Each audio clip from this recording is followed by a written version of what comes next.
어 네. 디에즈에서 콘텐츠 기업, 엔터테인먼트 기업들에 대한 기업 자문을 주로 하고 있고요. 그래서 저작권과 관련된 소송이나 아니면 저작권 라이선스 국제 계약들 그런 업무들 많이 하고 있습니다. 네. 오늘 제가 1 시간 반 동안 설명드릴 주제는 다음과 같고요. 그러면 시작해 보도록 하겠습니다. 먼저 여러분들 지식재산권, 지적재산권 이런 말들을 많이 들어보셨을 거예요. 그래서 지식재산권이나 지적재산권이나 다 똑같은 것을 말하지만 그 실제로 안에는 굉장히 다양한 권리들의 다발이 들어 있습니다. 기본적으로 지식재산은 인간의 창조적 활동 또는 경험 등에 의하여 창출되거나 발견된 지식, 정보, 기술, 사상이나 감정의 표현, 영업이나 물건의 표시, 생물의 품종이나 유전 자원까지 그 밖에 무용적인 재산적 가치가 있는 것을 말하는데요. 그러한 권리는 이제 산업재산권, 저작권, 그리고 신지식재산권 이렇게 세 부류로 나뉩니다. 산업재산권은 여러분들 잘 아시는 특허, 실용신안, 그리고 디자인권, 상표권으로 등록을 했을 때 비로소 권리가 발생하는 권리들이고요. 저작권은 이제 창작과 동시에 권리가 발생하고 저작 인접권은 저작권과 유사한 어떤 권리들로 제가 구체적인 내용은 이후에 좀 설명드리도록 하겠습니다. 그 외에 지식재산권이 있고요. 그래서 산업 재산권들을 좀 네 가지를 간단하게 좀 비교를 해보면 특허는 이제 발명에 적용이 되는 것이고 실용신안도 그렇습니다. 그런데 발명의 수준이 아주 고도화되어 있다 하면 특허, 그리고 좀 간단한 것이다라고 한다면 실용신안, 그리고 우리가 만든 물건의 외적인 부분에 대해서 보호를 받기 위해선 디자인권, 그리고 어떤 이름에 대해서 보호를 받기를 원한다면 상표 이렇게 네 가지로 나누어지는데요. 각각 존속 기간이 정해져 있고 다만 특허나 실용신안이나 디자인권 같은 경우는 이제 기간이 지나고 나면은 다 소진이 되지만 상표의 경우 계속해서 갱신을 해서 영구적으로 사실상 보호를 받을 수 있다는 점에서 좀 특이한 사항이 있습니다. 그래서 산업재산권 간단히 이제 자동차를 놓고 살펴보면 특허는 아주 원천 기술, 핵심 기술에 적용이 되는 것으로 엔진 제어 시스템이나 ABS 브레이크 시스템 같이 좀 고도화된 부분에 있고 실용신화는 생명 주기가 짧은 주변 계량 기술로 백미러, 컵홀더처럼 비교적 간단한 부분에 이제 적용이 되게 됩니다.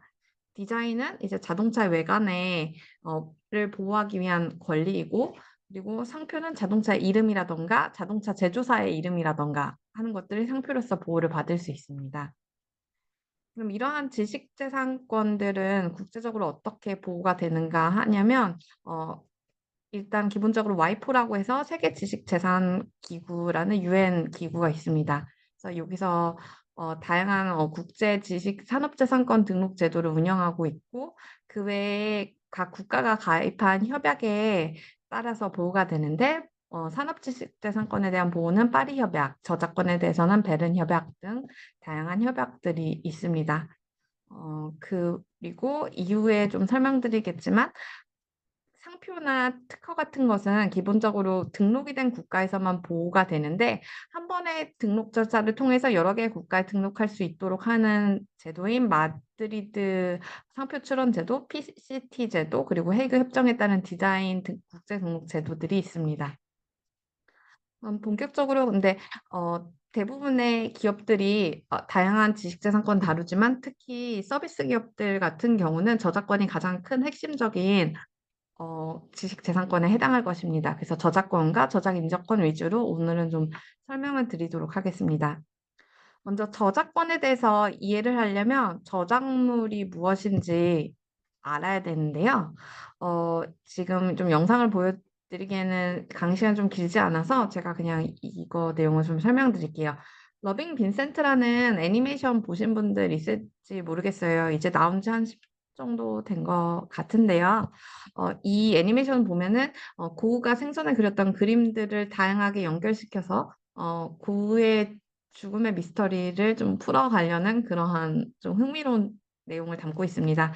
근데 이제 고흐가 그렸던 등장인물들이 좀 살아서 움직이는 모습, 고흐가 실제로 봤던 그러한 풍경들이 생동감 있게 애니메이션으로 펼쳐지는 모습이 굉장히 매력적인 작품인데요. 이러한 작품을 제작하기 위해서 고대 유족들로부터 저작권 이용 허락을 받았을까? 이러한 이제 궁금증을 가지실 수 있습니다. 근데 방구 같은 경우는 이제 사망한 지 굉장히 오랜 기간이 지났기 때문에 이제 저작권의 보호 기간이 만료가 된 상태예요. 그래서 우리가 방구의 해바라기를 이용한 다양한 회사들의 마케팅 때를 볼 수 있는 이유도 이제 저작권의 보호 기간이 만료되었기 때문에 자유롭게 이용할 수 있어서 그런 것인데, 제가 강의 시작에 이것들을 좀 설명드리는 이유는 저작권에 대해서 생각하실 때 일반적으로 저작자를 보호하는 제도다라고만 생각하기 쉬운데, 사실 저작권법은 저작자를 보호하면서 동시에 저작물의 이용을 촉진시키기 위한 조항들도 같이 두고 있습니다. 그래서 여러분들이 이번에 강의를 들으시면서 나의 저작권의 보호뿐만 아니라 타인의 저작물을 어떻게 이용할 수 있는지 그런 아이디어들을 좀 가져가시기를 바라는 마음에서 제가 처음에 강의를 이 내용으로 시작해 보았습니다. 저작권법상의 저작물을 이해하는 것이 아까 중요하다 제가 말씀드렸던 이유는, 보호가 되는 것과 보호가 되지 않는 것들 여러분들이 명확하게 구분을 해서 어떤 행동의 제약, 사업의 제약이 생기지 않기를 바라는 마음과 동시에 이제 여러분들의 저작물이 냉정하게 어떤 것인지를 이해해서 보호 범위를 설정할 수 있기 위해서 이 저작물의 정의를 이해해야 된다고 말씀을 드린 것인데요. 저작권법상 저작물이 되기 위해서는 세 개의 요건이 충족되어야 됩니다. 그래서 첫 번째 요건은 인간의 사상과 감정을 표현해야 된다는 것인데, 여기에는 두 개의 그림이 있습니다. 그래서 첫 번째 그림은 꽃을 그렸다는 것을 여러분들 쉽게 이해할 수 있습니다. 반면에 오른쪽 그림은 무엇을 그렸는지 우리가 이해하기가 어려워요. 근데 인간의 사상과 감정을 표현해야 비로소 저작물이 된다는 것은 다른 사람이 이해할 수 있는 것을 표현해야 된다는 건 아닙니다. 왜냐하면 여기서 이 두 개의 그림 중에 저작권이 인정되는 작품은 하나뿐이에요. 그건 바로 몬드리안의 작품인데요. 왼쪽에 있는 그림은 누가 그렸냐면, 태국에 보면 이제 코끼리 농장이 있어요. 그럼 거기에 가면 다양한 코끼리와 관련된 체험을 할 수 있고, 그 중에 하나가 코끼리가 그림을 그리는 것을 이제 보는 것인데요. 이거는 코끼리가 그린 그림이기 때문에 비록 우리가 이해를 할 수 있다 하더라도 인간의 사상과 감정을 표현하지 않습니다. 그렇기 때문에 우리가 이것을 자유롭게 모방할 수 있고, 뭐 엽서를 만든다거나 뭐 이렇게 다양한 방식으로 활용할 수 있습니다. 그러면 최근에 좀 이 부분과 관련해서 굉장히 이슈가 되는 것은 인工지능을 이용해서 만든 그림이나 뭐 영상들이에요.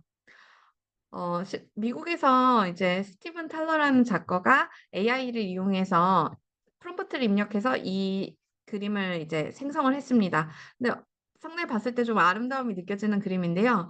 미국 저작권청에 이제 저작권 등록을 하려고 했는데 거절되었던 사례가 있습니다. 그래서 이 작가가 여기서 멈추지 않고 미국에서 이러한 저작권 등록의 거절이 부당하다라는 소송을 제기했는데, 법원에서는 이제 그 소송이 기각이 되었습니다. 왜냐하면 미국에서도 인간의 사상과 감정을 담아야만 비로소 저작물에 해당한다고 보고 있기 때문에 AI가 만든 작품들은 그래서 저작권이 인정되지가 않습니다. 근데 그 말의 뜻은 AI로 누군가 만든 작품들을 우리가 좀 자유롭게 이용할 수 있다는 뜻이기도 하는데요. 다만 저작권이 인정될 수 있는 방법이 여전히 있어요. 그것은 AI가 생성한 작품을 상당한 수준으로 변화를 주는 것인데요. 예를 들어서 AI가 소설을 썼다. 근데 거기에 뭐 구두점을 더 찍는다거나 아니면 등장인물의 이름을 바꾸는 정도로서는 그 수정된 부분에 창작성이 없기 때문에 저작권이 인정되지가 않고요. 상당한 어떤 창작이라고 해당할 만한 것들을 덧붙여야만 비로소 저작물로서 이제 인정이 될 수 있습니다. 그러면 이제 첫 번째 요건은 인간의 사상과 감정을 표현해야 된다는 것이고, 두 번째는 창작성이 있어야 된다는 것인데요. 그러면 여기에 두 개의 그림이 있는데 저작권이 인정되는 그림은 몇 개가 있을까요? 네, 속으로 아마 답을 생각하셨을 텐데 이것은 두 개가 다 저작권이 인정되는 그림입니다. 네, 왼쪽에 있는 그림은 인류 역사상 가장 천재라고 했던 미켈란젤로가 4년간 그렸다고 하는 천당화이고요. 오른쪽에 있는 그림은 이제 네이버에서 한때 굉장히 유행했던 마음의 소리의 주인공의 그림입니다. 어, 근데 이제 조석 작가님께서 이 주인공의 그림을 그리는 데는 그렇게 많은 시간을 보내시지는 않으셨을 것 같아요. 다만 이제 저작권의 측면에서는 두 개의 그림의 차이가 없습니다. 둘 다 창작성이 인정되고 그러한 점에서 창작성의 문턱이 굉장히 낮다고 볼 수 있습니다. 결국은 이제 남의 것을 모방하지 않고 저작자가 자신 스스로 만든 것들의 창작성이 인정되게 됩니다. 마지막으로는 표현인데요. 이 부분을 좀 많이 헷갈려 하시는 것 같습니다. 저작권과 관련해서 이제 상담받고 싶다고 하시는 분들 중에는 대부분 아이디어를 탈취당하신 분들이 많이 있어요. 근데 저작권이 보호하는 것은 아이디어가 아니라 구체적으로 나타난 표현입니다. 예를 들어서 이 두 개의 작품을 보면요. 두 개의 작품에서는 모두 이제 남자 주인공과 여자 주인공 그리고 남자 주인공의 친구가 삼각관계를 이루다가 결국 사랑의 결실을 맺지 못하고 헤어지고 그렇게 부모 세대가 헤어지고 나서 자식 세대에서 또다시 만나서 비로소 사랑의 그 자식들의 사랑의 결실을 이룬다는 내용을 담고 있는데요. 두 개의 작품에 똑같은 그런 큰 줄기의 스토리가 같았기 때문에 이 나중에 만들어진 사랑비에 대해서 이제 클래식 쪽에서 저작권 침해를 주장했던 사건이 있습니다. 근데 법원에서는 이 정도의 커다란 줄거리가 유사한 것, 인물의 유형이 좀 유사한 거는 아이디어이고 구체적으로 각각의 나타난 어떤 갈등의 사건들 뭐 사랑이 싹트는 그런 계기들이 되는 그런 사건들이 비슷해야만 비로소 이제 저작권법상 침해가 있다라고 볼 수 있다고 해서 어 아이디어와 표현을 좀 구분해서 판단한 판결이 있습니다. 그래서 단순히 표현되지 않은 기초 수준의 그런 아이디어들은 저작권법에 따라 보호되지 않는다는 점을 여러분들 좀 기억하시면 좋을 것 같습니다. 그러면 여기까지 약간 어려운 내용들 들으셨으니까 이제 간단히 퀴즈를 풀어보도록 하겠습니다. 먼저 첫 번째는 제목인데요. 어, 제가 어렸을 때 이 슬기로운 생활이라는 책이 있었어요. 근데 이러한 제목이 조금 재밌었는지 이제 슬기로운 의사생활, 슬기로운 깜빵생활 이렇게 어, 제목을 패러디한 작품들이 많이 생겨나게 되고 심지어 우리가 보면은 이제 제목이 완전히 같은 작품들을 보기도 합니다. 그러면 이러한 어떤 작품의 제목에 저작권이 인정될까요? 네, 정답은 어, 인정되지 않습니다. 왜냐하면 기본적으로 저작물의 제목은 이 사건을 보시면 좀 비슷한 사건이 있었는데요. 2NE1이 최초에 데뷔했을 때 내가 제일 잘 나가라는 노래를 불렀었고 이게 굉장히 센세이셔널하고 인기가 있었어요. 그래서 이것을 이제 삼양에서 내가 제일 잘 나가사키 짬뽕 이런 노래를 막 만들어서 이 나가사키 짬뽕을 이제 홍보하는 광고를 찍었었습니다. 근데 이것에 대해서 이제 이 내가 제일 잘 나가의 작곡가인 테디가 굉장히 분개하면서 어 이 이것을 사용하지 말라는 그런 소송을 제기했었는데요. 법원이 판결을 어떻게 내렸냐면 기본적으로 음악 저작물인 대중가요의 제목 자체는 저작물의 표지에 불과하고 독립된 사상, 감정의 창작적인 표현이라고 보기 어려워서 저작물로서 보호를 받을 수 없다고 하였습니다. 그리고 제목에 저작권이 인정될 수 있다라고 보더라도 내가 제일 잘 나가라는 그런 표현은 내가 인기를 많이 얻거나 사회적으로 성공했다는 단순한 내용을 표현한 것이어서 보호할 만한 독창적인 표현 형식이 없다라고 봤습니다. 그래서 그 이후로는 이제 일반적으로 제목에는 이제 저작권이 인정되지 않는다라고 보고 있는데요. 우리가 그냥 제목은 일반적으로 굉장히 짧잖아요. 그래서 거기에 저작권이 인정된다고 본다면 우리 그냥 일반 국민들의 언어 생활에 굉장히 많은 제약이 있을 수 있습니다. 그래서 그러한 점에서 너무 짧은 문구에는 일반적으로 저작권이 인정되지 않는데요. 그러면 조금 더 긴 글을 이제 살펴보도록 하겠습니다.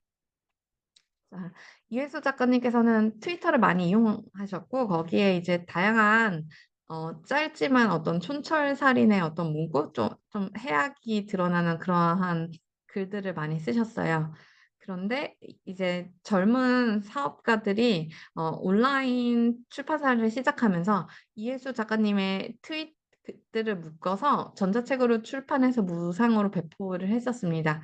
그래서 그것에 대해서 이제 형사 고소를 했던 사건인데요, 작가님께서. 근데 그 사건은 어떻게 되었을까요? 트윗은 일반적으로 이제 130자 이하의 글들인데요. 이제 작가님께서 쓰셨던 글 중에서 는 이제 50자 미만의 글들도 있었다고 합니다, 그 당시에. 어 이것은 유죄 판결이 나왔어요. 왜냐면 작가님들은 일반적으로 자신만의 독특한 문체를 가지고 있고 그러한 표현들 작가님의 어떤 독특한 독창적인 표현들, 촌철살인의 그런 문구들, 해악의 뭐 미학 같은 것들이 이렇게 짧은 트윗에서도 이제 나타났다고 봤습니다.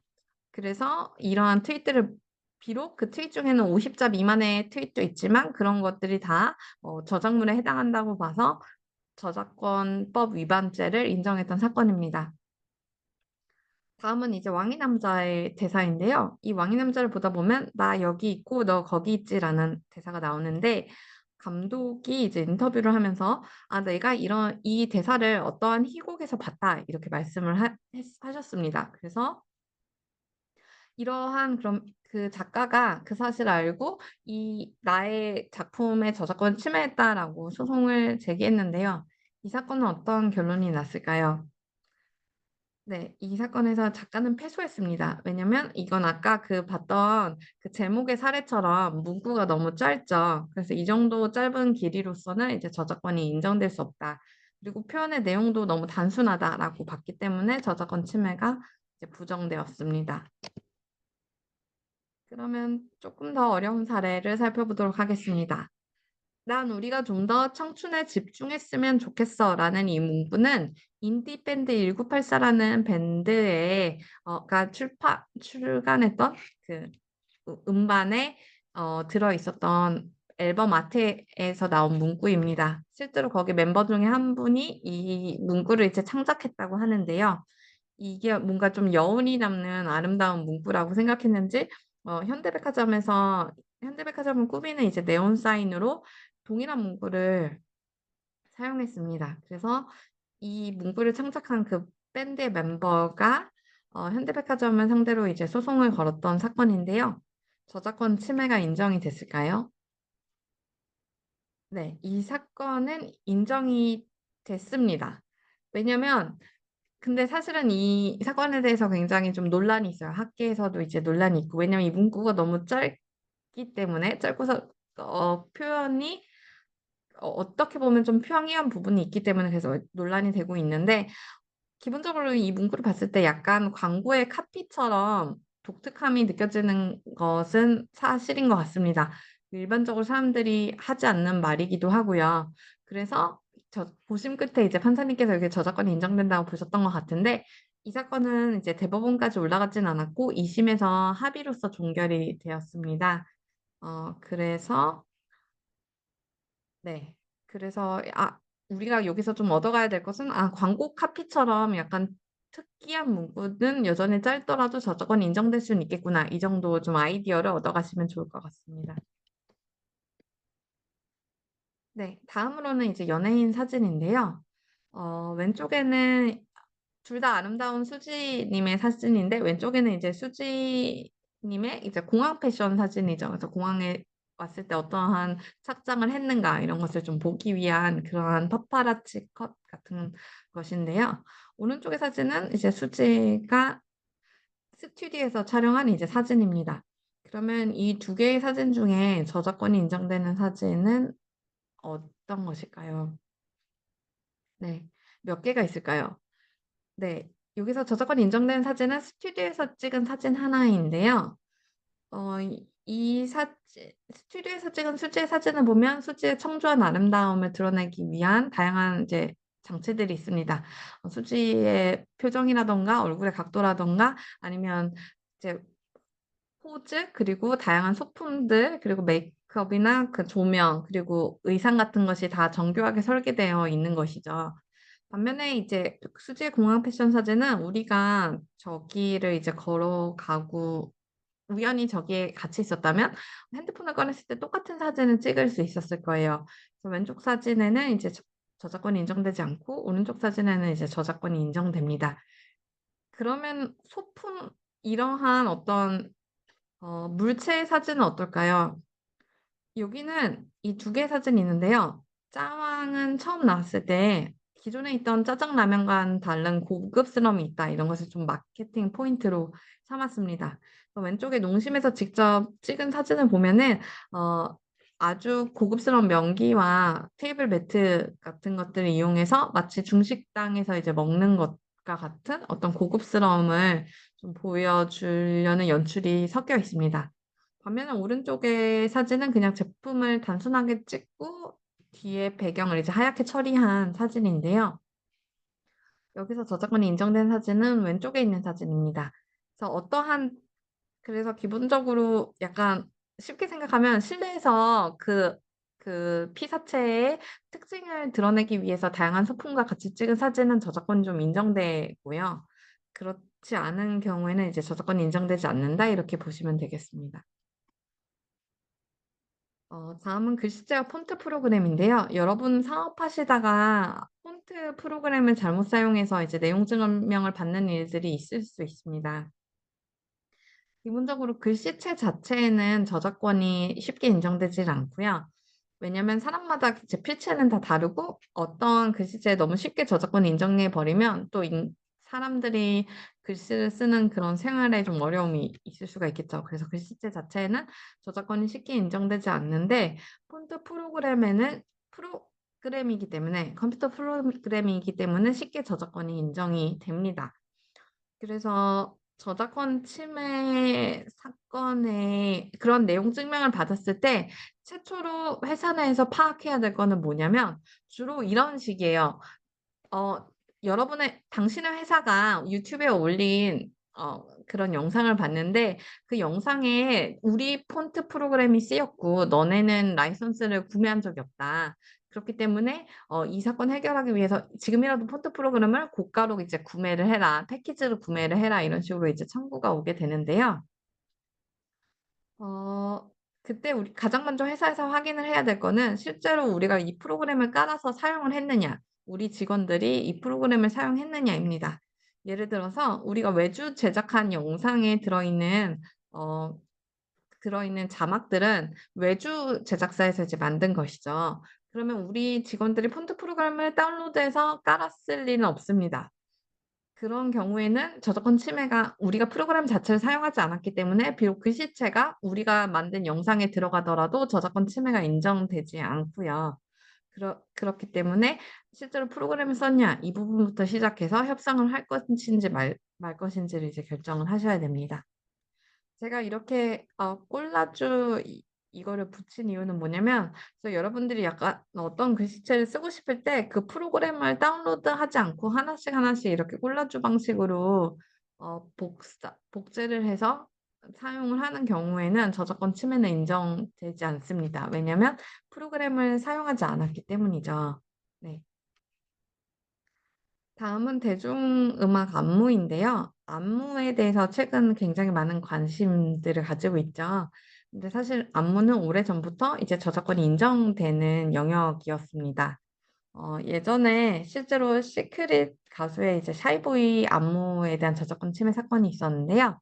이 사건은 이제 안무가들이 그 댄스 학원을 상대로 제기한 소송인데 댄스 학원에서 이 춤이 굉장히 많은 인기를 얻자 이제 선생님들이 커버 댄스를 추고 그것을 촬영해서 온라인으로 이제 배포를 하면서 학원을 홍보를 했었습니다. 그래서 그 안무가들이 우리의 저작물을 무단으로 사용하는 것에 대한 사용 중지를 청구하고 또 동시에 손해배상을 청구했던 사건인데요.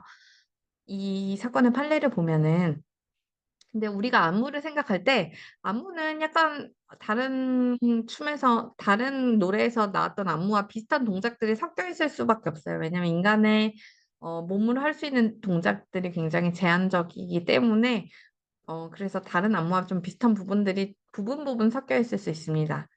그런데 이 사건에서는 이제 한 곡 전체를 이제 커버를 했었기 때문에 비록 다른 음악의 댄스에서 좀 비슷했던 부분이 이 샤이보이 댄스에도 들어있지만 다양한 춤 동작이 악곡의 느낌에 맞게 상당한 창조적 변형이 이루어졌고 각 춤 동작 것들이 곡의 흐름에 맞게 완결되어서 이 사건 안무 역시 전체적으로 하나의 작품으로 인식되는 점을 고려해서 저작권이 인정된다고 봤습니다. 그래서 막 틱톡을 하기 위해서 너무 짧은 동작을 좀 따라하는 정도로는 저작권 침해가 인정되지 않을 가능성이 있고요. 다만 이제 한 곡이나 뭐 1절 정도를 다 따라했다라고 한다면 저작권 침해가 좀 쉽게 인정되는 것 같습니다. 그러면 결국은 '모든 것이 보호가 되느냐.' 이렇게 생각을 하실 수가 있어요.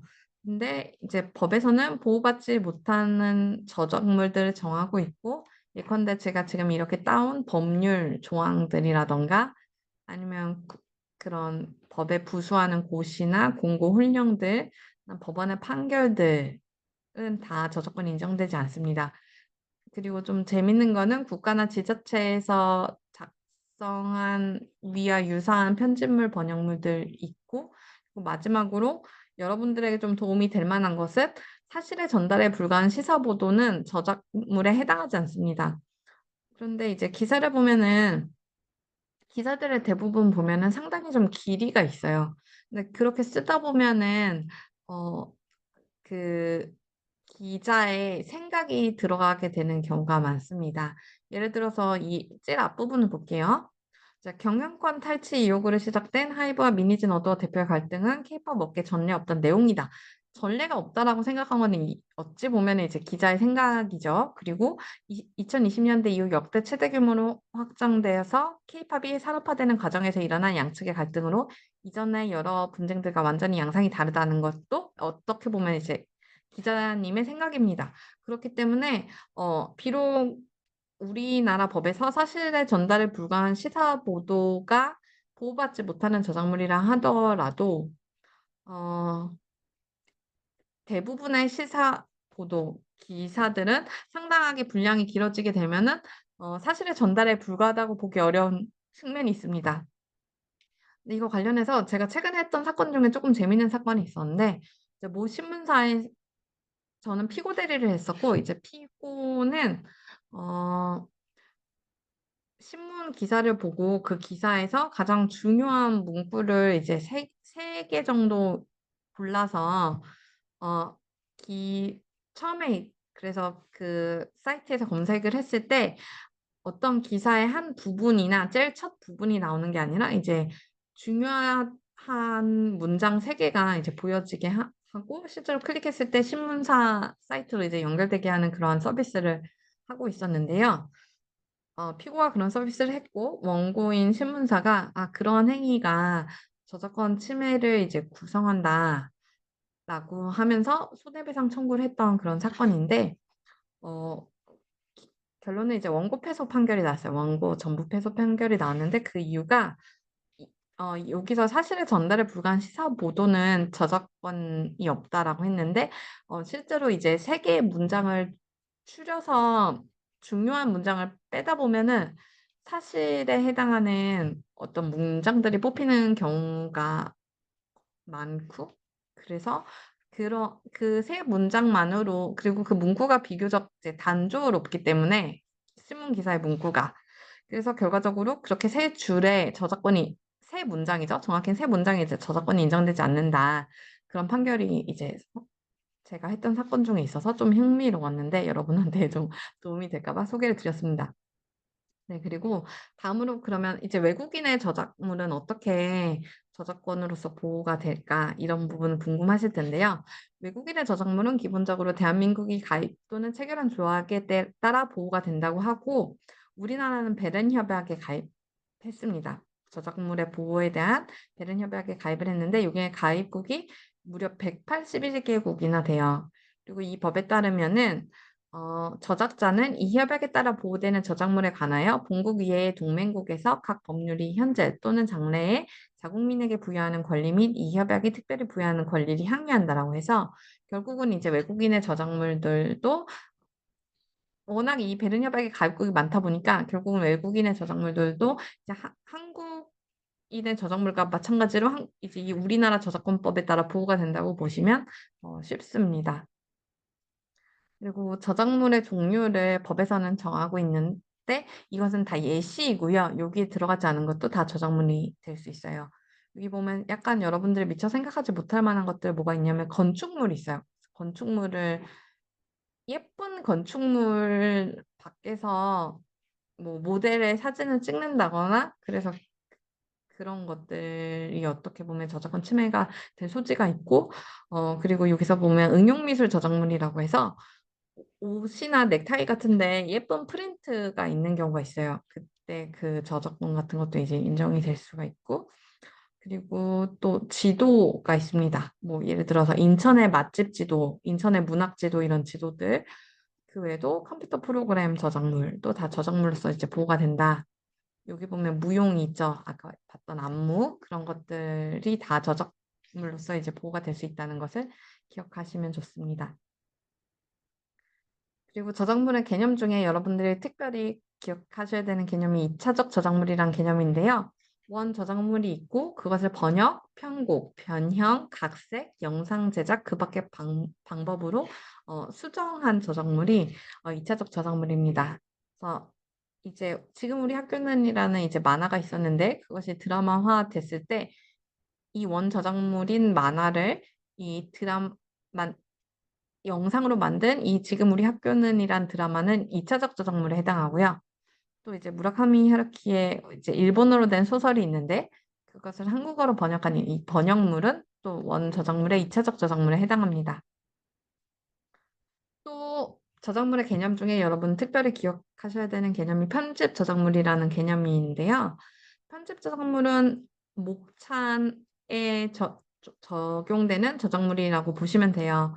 그래서 예를 들어서 쉽게 생각하면 예시로 찬송가가 있는데 찬송가를 자세히 보시면 거기 막 500곡 이상의 어, 찬송들이 들어있는데 각각의 어떤 주제에 맞춰서 선택이 되어 있습니다. 뭐 하나님, 뭐 예수님, 뭐 이렇게 성탄절 이렇게 다 그런 주제에 맞춰서 그 선별된 곡들이 들어가서 그러한 곡의 목차에 이제 저작권이 인정된다고 우리나라는 이제 보고 있어요.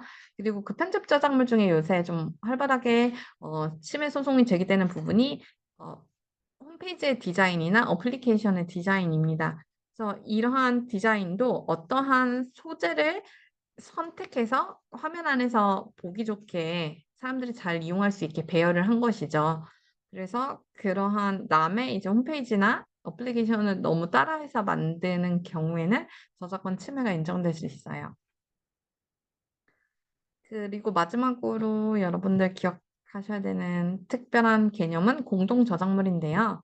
공동 저작물은 2인 이상이 공동으로 창작한 저작물로서 각자 이바지한 부분을 분리해서 사용할 수 없는 것을 말합니다. 그래서 두 가지 조건이 충족이 돼야 돼요. 2인 이상이 공동으로 창작을 해야 되고 각각 자기가 창작한 부분을 떼서 사용할 수가 없을 때인데요. 어, 대표적인 게 음악인데 사실은 음악은 작사, 작곡 자체는 서로 떼서 사용을 할 수가 있어요. 그래서 작사 같은 경우는 약간 시처럼 읽을 수도 있고 그것을 뭐 주례사로 말씀하시는 분들도 있죠.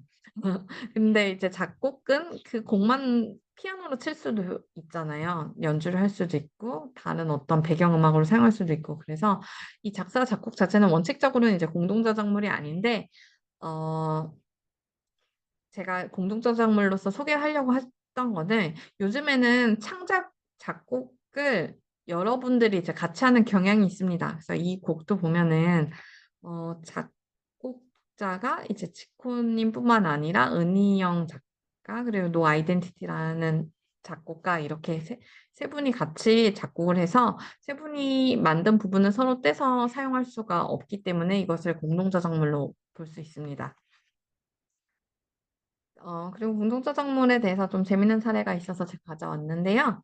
여러분들이 잘 아시는 뽀로로는 어, 이제 오콘이라는 회사에서 원화를 창작하고 아이코닉스에서 음악과 음향을 입히고 성우를 섭외해서 목소리를 이제 녹음을 했는데요.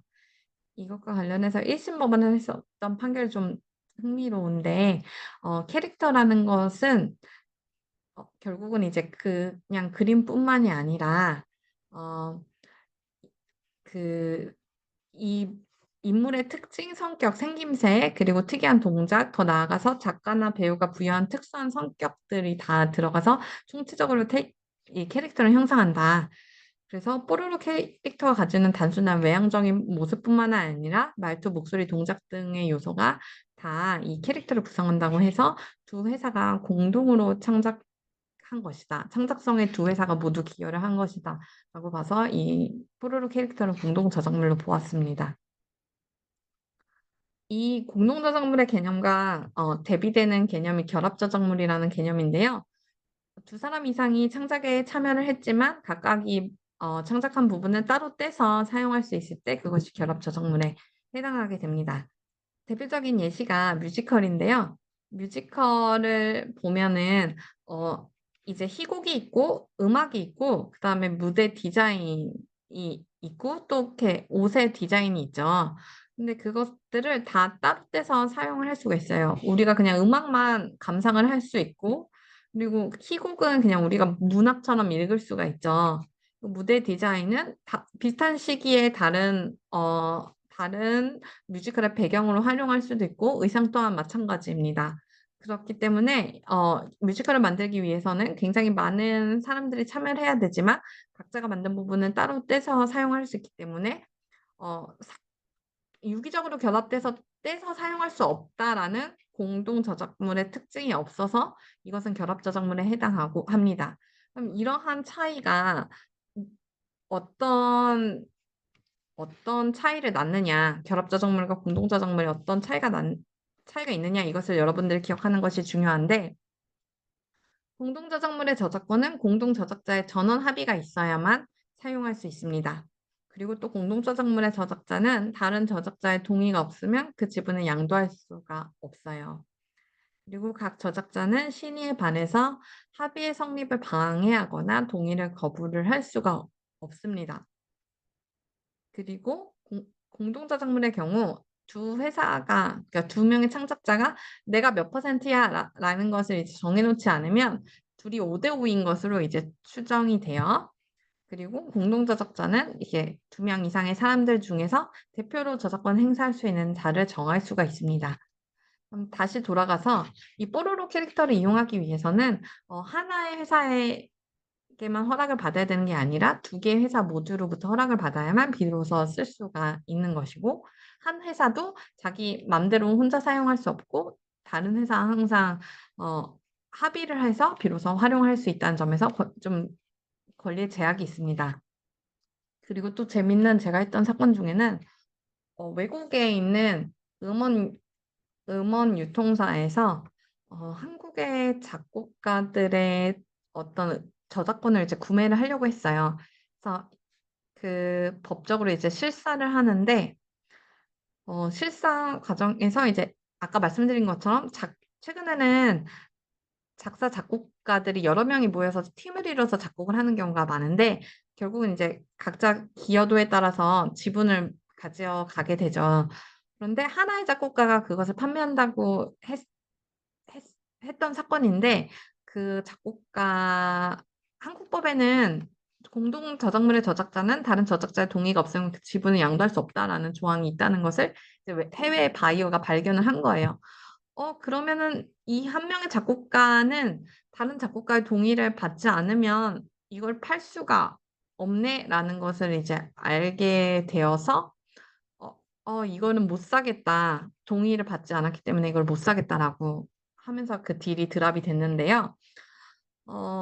그래서 여러분들 공동으로 이제 창작을 하실 때는 지분을 양도하는 것과 관련해서 추후에 어떻게 될 것인지를 좀 미리 예상을 해서 그 부분을 좀 계약서에 쓰실 필요가 있습니다. 참고로 뮤직하우 같은 음원의 어떤 조각 매매라고 해야 되나요? 그러한 서비스들이 있는데 우리나라에서는 실제로 이런 부분을 어떻게 처리하고 있는지 모르겠어요. 그것을 이제 동의를 받아서 처리를 하고 있는지 아니면 뭐 다른 창작자가 없고 단독으로 창작한 음악만 취급을 하는지 그런 것을 잘 모르겠습니다. 근데 어, 사실 저는 그 딜에서 셀러 쪽을 대리를 했었는데 약간 아쉬움이 있었어요. 왜냐하면 실질적으로는 각각의 저작자들을 우리나라 같은 경우는 음원을 한국음악저작권협회 같은 이제 협회에 신탁을 해서 그냥 개별적으로 수익을 이제 분배받고 서로서로 그 부분에 대해서 비록 함께 창작을 했더라도 터치를 하지 않는 상황이기 때문에 실질적인 위험이 저는 좀 없다고 봤었거든요. 그래서 아무튼 이 조항에 대해서 여러분들 꼭 유념하시면 좋을 것 같아요. 네. 여기까지 이제 저작물에 대해서 살펴봤고 다음으로 이제 저작자를 살펴보도록 하겠습니다. 그러면 이 저작물에 대한 저작권을 가지는 사람은 누구일까? 정답은 저작자인데요. 저작자는 우리나라 법에서는 저작물을 창작한 자를 말합니다. 다른 나라에서도 다 같겠죠. 근데 만약에 여러 사람이 창작에 관여를 한 경우에 아까 그 뽀로로 케이스처럼 서로 간에 실질적으로 저작자가 누구냐, 모두가 다 저작자냐 이런 분쟁이 있을 수가 있어요. 그래서 여기 좀 사례를 제가 여기 사례를 약간 보면은 여기 없나요? 네네. 예를 들어서 어떤 여러 명이 창작을 했는데 한 명은 그냥 자료 조사만 했다. 아니면 한 명은 최종적인 검수만 했다. 그냥 오탈자만 찾았다. 이런 경우에는 그런 사람들은 아무리 일을 많이 했어도 실질적인 창작 행위에 기여를 하지 않았기 때문에 저작자 될 수가 없습니다.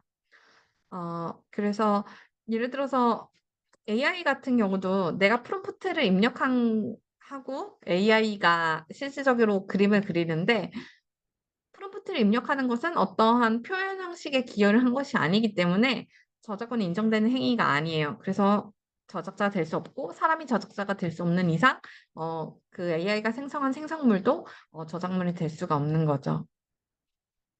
이 저작자 관련된 개념에서 여러분들 기억해야 되는 것이 업무상 저작물이라는 개념인데요.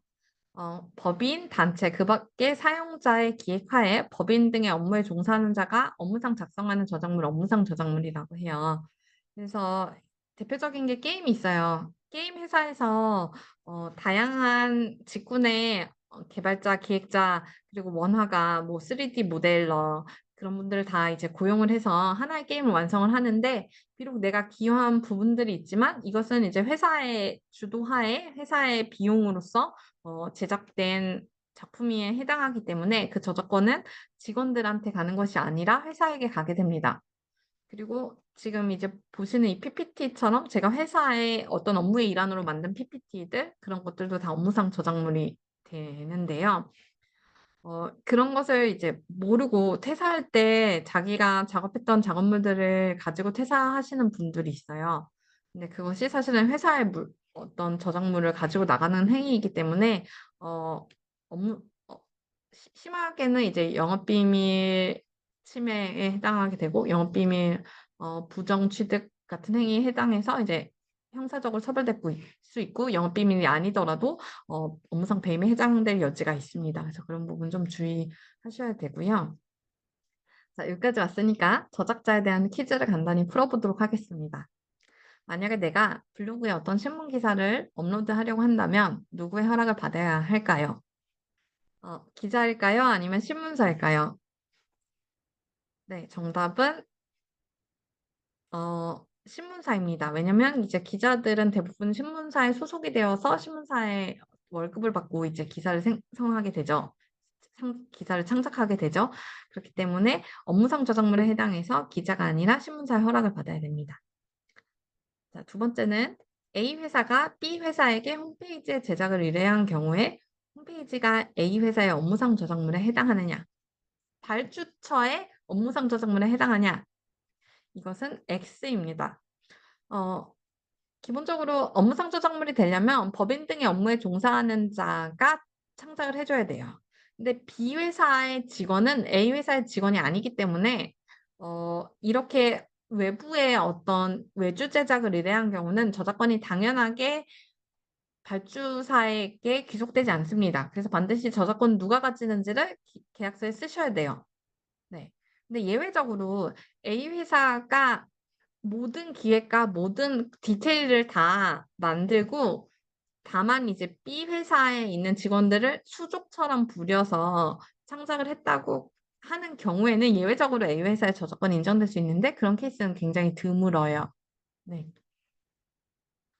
그리고 저작자와 저작권자라는 두 개의 개념은 다른 개념입니다.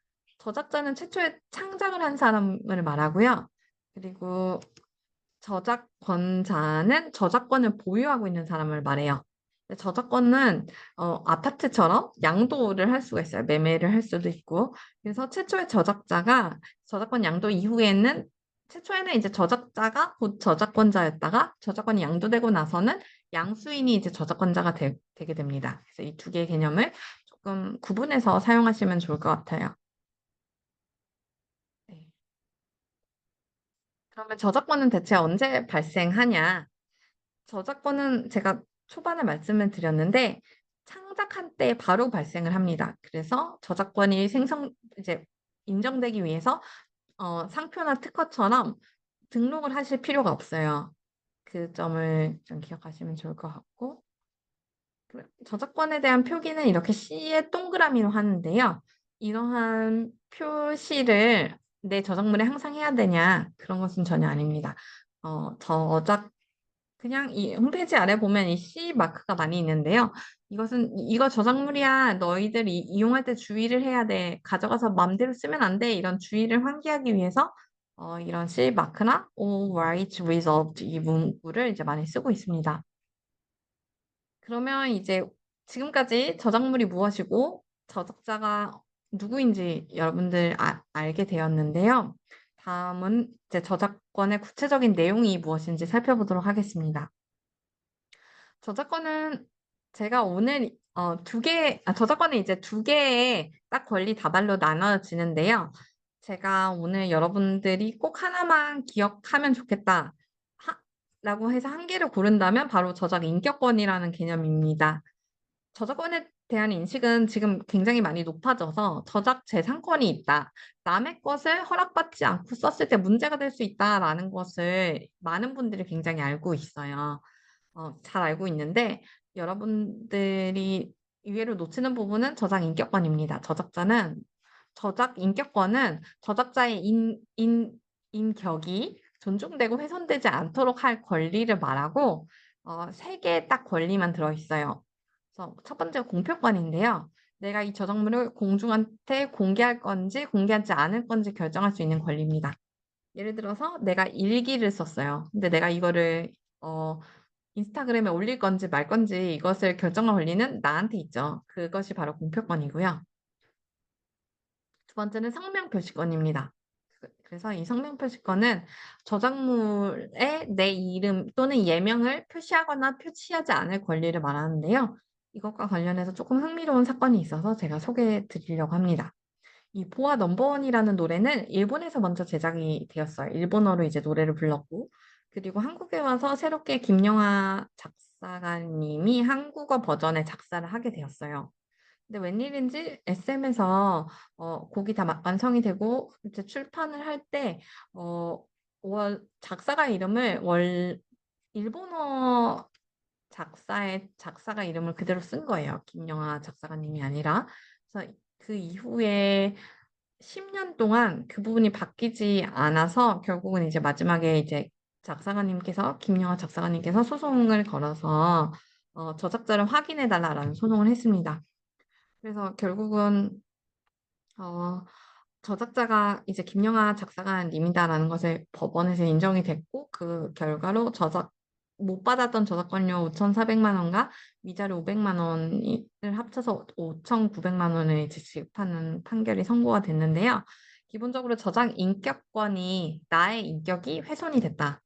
그 경우에는 이게 저작권 사용료를 받는 게 아니라 위자료를 받습니다. 근데 여러분들 이혼 소송을 해도 위자료가 얼마 안 돼요. 막 이런 얘기를 많이 들으셨을 텐데, 안타깝게도 우리나라 법원은 이제 위자료를 굉장히 낮게 인정을 하는 경향이 있어요. 그래서 이분은 10년 동안 자기가 작사가라는 것을 인정받지 못했고, 사실은 그로 인해서 굉장히 많은 기회들을 상실했겠죠. 왜냐하면 굉장히 히트곡의 작사가임을 공공연하게 밝힐 수가 없었던 상황 이니까 그러니까 말해도 사람들이 이제 믿어주지 않게 되는 그런 상황이 됐었으니까 그로 인해서 실질적으로 많은 유무형적 손해가 있었을 것인데 그것에 대해서 위자료 이제 500만 원밖에 인정 안 하는 좀 안타까운 케이스였습니다. 어쨌거나 이제 성명표시권 침해가 인정되는 경우에 위자료가 인정된다는 거 여러분들 기억하시면 좋을 것 같아요. 그러면 성명은 어떻게 표시를 하는 건가요? 이것은 이제 우리가 저작물을 이용할 때 타인의 저작물을 이용할 때 아, 나 돈 줬으니까 끝이야. 그 사람한테 돈 주고 허락을 받았어. 그게 아니라 그 사람이 표시했던 이름을 항상 표시를 해줘야 돼요. 그리고 그 이름을 표시하는 방법은 그 사람이 최초에 이것을 출판을 했을 때 표시했던 이름을 그대로 표시하면 됩니다. 예를 들어서 이제 아이유 이분은 이제 본명이 이지은 씨죠. 네. 그럼 이것을 이지은으로 표시를 해야 되냐, 아이유로 표시를 해야 되냐 이 부분에 있어서 헷갈리실 수 있는데 이제 아이유라고 이제 작사가를 표시하고 있죠. 본인이. 그러면 이 부분을 그대로 쓰시면 되는 겁니다. 근데 성명 표시권은 좀 재밌는 점이 있는 게 가끔은 생략되기도 해요. 이 권리를 인정해주지 않는 부분들이 있어요. 예를 들어서 우리가 백화점이나 카페에 있을 때 끊임없이 노래가 나오잖아요.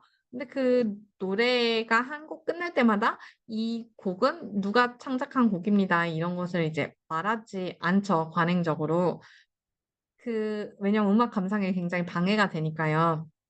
그래서 저작물의 성질이나 그 이용의 목적 및 형태 등에 비추어서 부득이하게 표시할 수 없는 경우에는 성명을 표시하지 않아도 된다는 내용이 법에 있습니다.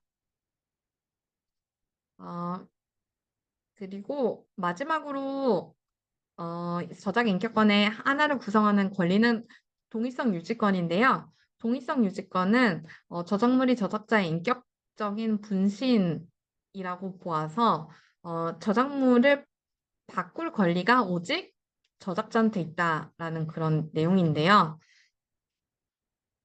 어, 내, 예를 들어 해피엔딩이었던 것을 새드 엔딩으로 바꾼다거나 아니면 형식을 완전히 바꾼다거나 제목을 좀 더 캐치하게 바꾼다거나 그런 행위들이 어, 다 저작자의 허락을 받아야 되는 행위입니다. 내가 돈을 줬으니까 이거 내 맘대로 바꿀 수 있어. 그게 아니라 어, 바꾸기 위해선 또 다시 허락을 받아야 돼요. 그래서 미리 저작권에 대해서 라이선스를 받아 오실 때 내가 이것을 실제적으로 어떻게 활용하게 될지, 어떤 부분에서 좀 변경해서 사용하는 부분은 없을지 그런 부분을 이제 미리 사전에 생각을 해서 계약서에 그런 부분을 반영을 해야 됩니다. 이거 좀 재밌는 사례가 있어서 제가 가져왔는데요. 제가 10년 이상 이 강의를 하고 있는데 이 드라마를 보신 분은 아직 찾지 못했어요. 그래서 여러분들 중에 이 드라마 보실 분 있으면 제 댓글로 좀 달아주시면 좋을 것 같고요. 이 드라마는 중간에 작가가 변경이 한 번 됐습니다. 근데 원래 이제 내용이 어떤 것이었냐면, 어, 중년의 부부가 서로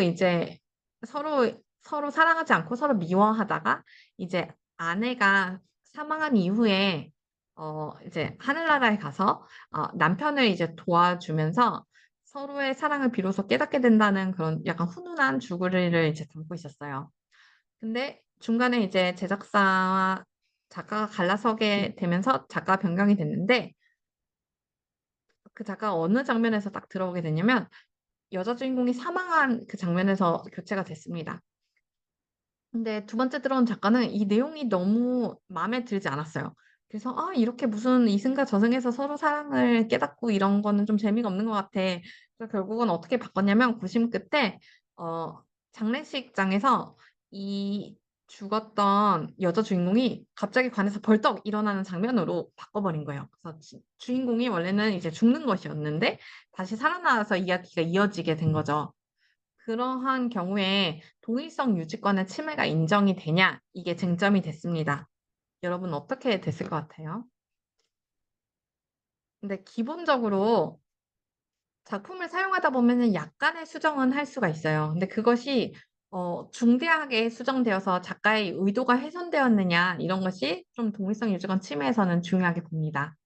그리고 법원은 어, 이것은 동일성 유지권 침해가 맞아 이렇게 판단을 했어요. 그래서 중간에 이게 작가의 동의 없이 드라마 중간에 사망한 여자 주인공을 관 속에서 살아나도록 줄거리 변경한 거는 저작물의 본질을 해야 하는 정도의 중대한 내용 변경에 해당하기 때문에 동의성 유지권이 침해됐다. 이렇게 보았습니다.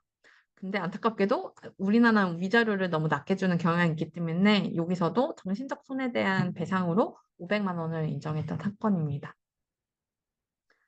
네. 저작 인격권은 그러면 재산권에 비해서 어떤 특성이 있냐 이걸 좀 살펴보셔야 되는데 막 예전에 막 해리포터가 되게 유행했을 때 친구들이랑 우스갯소리로 아 나는 다시 태어나면 조앤 롤링 작가의 딸로 태어나고 싶다 막 이런 얘기를 했었는데 그 이유는 저작권이 작가가 사망하고 사후 70년간 보호가 되기 때문이에요. 그래서 굉장히 그 자식이 큰 수혜를 누릴 수가 있죠. 킬러 콘텐츠의 경우에. 근데 저작 인격권은 반면에 그 작가가 사망하는 순간 없어집니다. 그래서 사망한 작가의 작품을 자유롭게 출판을 할 수가 있고 변경해서 사용할 수도 있고 성명을 표시하지 않을 수도 있습니다. 근데 다만 그 저작자의 명예를 훼손하는 방법으로는 하는 경우에 유족들이 그러한 명예에 대한 침해 금지 청구라던가 명예 회복을 위한 청구를 할 수 있어요.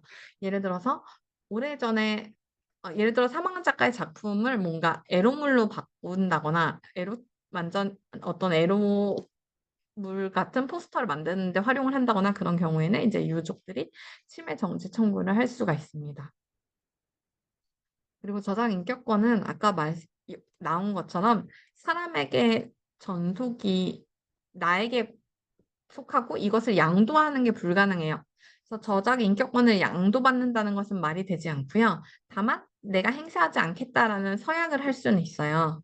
그래서 뭐 계약서에 다양한 문구로 이 부분을 기재를 하는데 예컨대 어, 작가는 회사 및 회사로부터 이용 권한을 득한 제3자에게 저작의 인격권을 행사하지 않기로 한다 이런 식으로 예를 들어 쓰면은 이 저작의 인격권을 더 이상 주장할 수 없는 거죠. 성명 표시를 하지 않거나 동의성 유지권 침해를 해도요. 예를 들어서 카카오 프렌즈 캐릭터 중에서 음, 라이언 이전에 나온 캐릭터들은 어, 외주 제작을 통해서 제작된 캐릭터예요. 그래서 근데 우리가 그 디자이너의 이름을 어디에서도 볼 수가 없잖아요. 이모티콘이라던가 그런 어떤 필통이라던가 이런 굿즈들에서도 그 이유는 이제 저작 인격권의 불행사 서약이 있기 때문입니다. 네. 다음은 이제 저작 인격권 알아봤으니까 저작 재산권 알아볼 텐데요. 저작 재산권은 굉장히 쉽습니다. 저작 여기서부터는 이제 되게 여러분들 다 아시는 내용일 거예요. 네. 먼저 재산권 중에 가장 먼저 나오는 건 이제 복제권인데요. 복제라는 것은 이제 책을 어, 복사기에 놓고 복사할 수 있는 권리뿐만이 아니라 종이책을 전자책으로 만든다거나 아니면 내 컴퓨터 하드웨어나 뭐 램 같은데 한 번에 그것을 읽히고 지나가는 것들이 다 복제에 해당해요. 그래서 요새 LLM AI 모델을 상대로 이제 신문사들이나 작가들이 많은 소송을 하고 있는데 학습 데이터로서 내 저작물 활용했다는 거는 그 LLM을 돌리는 그 서버에 일시적으로 복제가 일어났었다라고 볼 수 있거든요. 그래서 그것이 이제 복제권 침해에 해당한다 그런 소송들인데요. 그리고 AI 모델의 어딘가에 어, 복제된 형태로 남아있을 수도 있다는 그런 가정도 있고요. 그래서 아무튼 이제 AI 학습에는 기본적으로 복제가 일어나게 된다. 복제권의 활용이 일어나게 된다. 이렇게 보시면 되겠습니다. 두 번째는 이제 공연권인데요. 많은 사람들 앞에서 보여주는 것을 공연이라고 저작권에서는 정의를 하고 있어요. 가수가 노래를 한다거나 아니면은 그 영화관에서 틀어준다거나 야외에서 영상을 상영한다거나 이런 것들이 다 공연권의 행사에 해당하고요. 공중성시권은 멀리서 쏴주는 거예요. 그래서 TV일 수도 있고 케이블 TV일 수도 있고 지상파, 뭐 공중파 케이블 그다음에 또 온라인으로 스트리밍하거나 다운로드 할 수 있게 해주는 것도 공중통신권의 행사에 해당합니다. 그다음 전시권은 미술이랑 사진, 건축 저작물에만 인정되는 권리로서 어, 사람들이 많은 곳에 그 작품을 실물을 이제 배치하는 것을 말해요. 전시권. 그다음에 배포권은 실물 음반이라던가 실물 책 같은 것을 만들어서 판매하는 것을 주로 배포권이라고 칭합니다.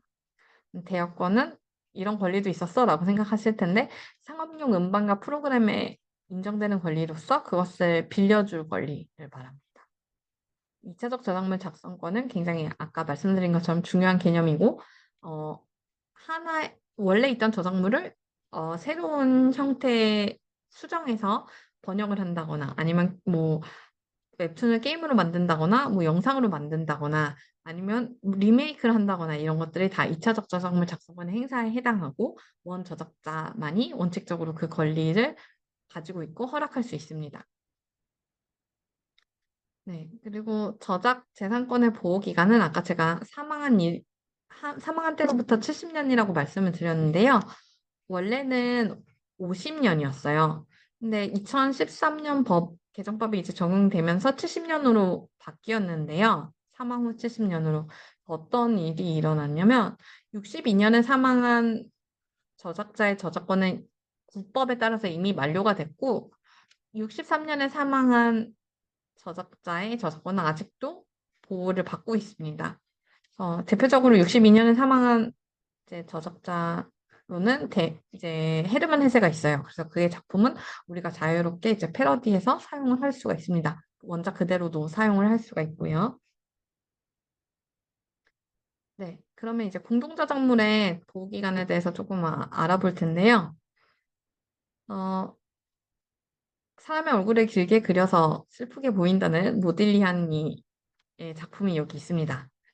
그리고 그가 생전에 교류했던 화가 중에는 모이즈 키슬링이 있었고 정물화를 주로 그렸어요. 그래서 이 두 사람이 좀 재미있는 작품을 함께 그렸는데 모이즈 키슬링의 아뜰리에라는 이 작품을 함께 그렸습니다.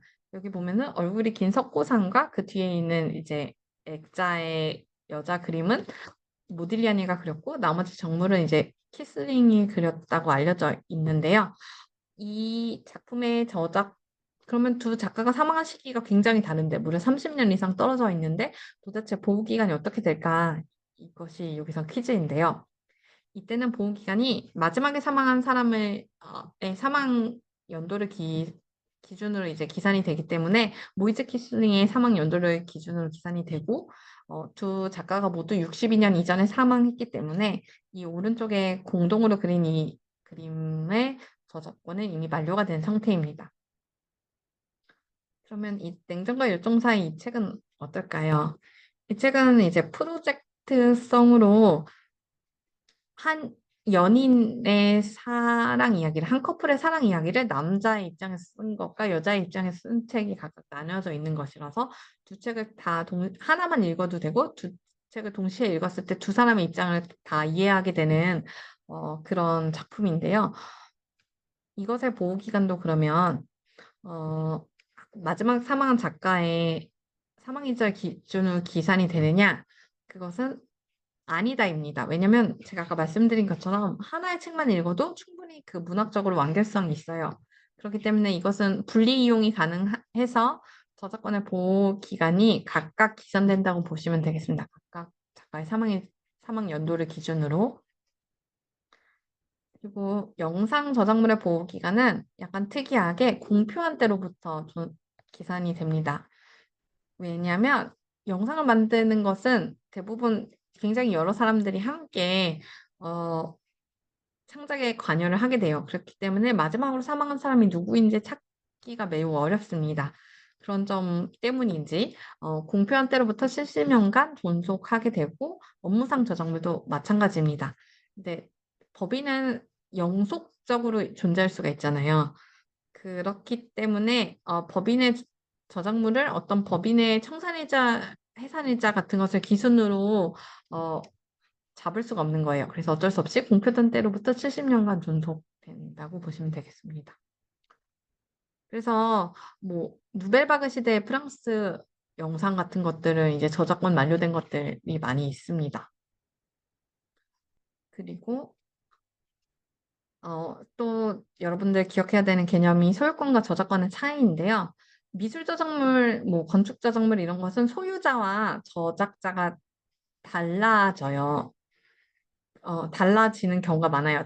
왜냐면 작가가 이제 판매를 하기 때문에 건축 같은 경우도 건축 설계 사무소에서 설계를 하고 그냥 가지고 있는 게 아니라 계속 설계를 의뢰인을 위해 해주고 그 사람이 대부분 건물주가 되죠. 그래서 많이 분쟁이 생겨요. 그러니까 왜냐면 사람들은 소유자가 저작자라고 생각을 해서 소유한 자한테 허락을 받으면 그것을 활용할 수 있다고 생각을 해요. 그래서 막 예쁜 카페를 가지고 있는 소유자한테 연락을 해서 그 카페에 촬영해도 되냐 이렇게 해서 흔쾌히 허락을 받았는데 나중에 건축사무소로부터 내용 증명을 이제 받는 경우들이 있습니다. 그래서 그런 부분을 여러분들 주의하셔야 되고요. 네, 방금 말씀드렸던 내용. 그러면은 저작 이제 소유자가 아까 제가 설명드렸던 개념 중에 미술 저작물에는 전시권이 있고 그게 저작자한테 기속되라고 된다고 했는데 소유자가 따로 있는 경우에 자기가 가지고 있는 작품을 전시를 할 수 없냐? 그건 또 아닙니다. 이제 법에서 둘 사이의 권리 관계를 적절하게 규율하는 조항이 있어서 소유자나 그의 동의를 얻은 자는 원본을 전시를 할 수 있다. 다만 그것이 공중에게 개방된 장소에 항시 전시하는 경우는 안 된다라고 되어 있는데 이 공중에게 개방된 장소는 바깥에 있는 장소를 말을 하고요. 이제 미술관 같은 곳은 일반적으로 그렇게 보진 않는 것 같아요. 근데 여기서 또 이제 가름말을 정확히 잘 타셔야 되는 게 원본의 소유자는 남한테 빌려주고 그것을 이제 전시를 하게 할 수는 있지만 그것을 복제해서 무슨 마그넷을 만든다거나 접시를 만든다거나 그렇게 해줄 수는 없어요. 왜냐면 그건 저작권자의 영역이에요.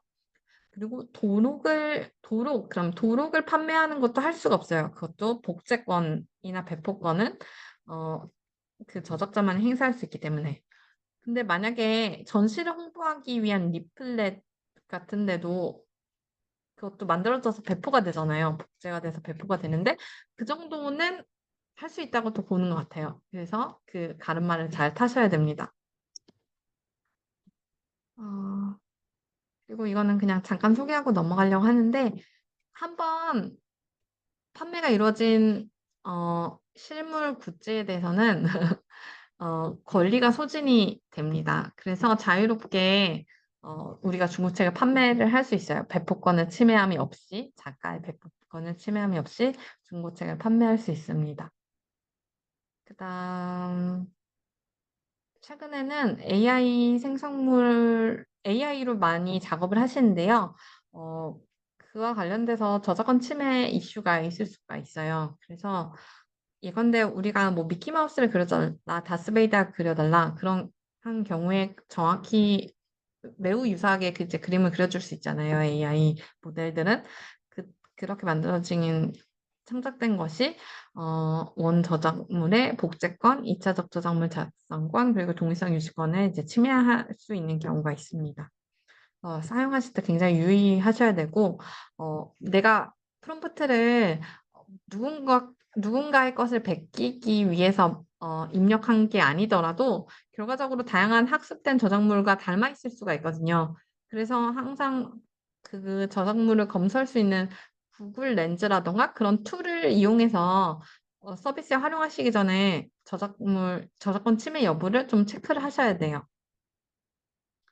그래서 실제로 스테이블 디퓨전, 미드저니, 드림업의 서비스 운영사에 대해서 이제 작가들이 내 저작물 학습했다. 그리고 내 저작물과 유사한 화풍의 그림들이 생성되고 있다. 이 부분에 소송을 건 사례들이 미국에서 현재 진행 중에 있고요. 어, 근데 저는 약간 궁금했던 게 이 작가들이 내 작품을 학습했다는 걸 어떻게 알았을까? 그 점이 좀 궁금했었는데, 스테이블 디퓨전의 경우는 레이온 5B라는 데이터 세트를 학습했다라는 것을 공개했다고 하고, 레이온 5B에 포함되어 있는 저작물의 리스트가 이미 공개가 되어 있다고 합니다. Have I been trained.com 이 사이트에서 실제로 자기 작품이 포함되어 있는지를 보고 그에 따라서 소송을 걸었다고 합니다. 그리고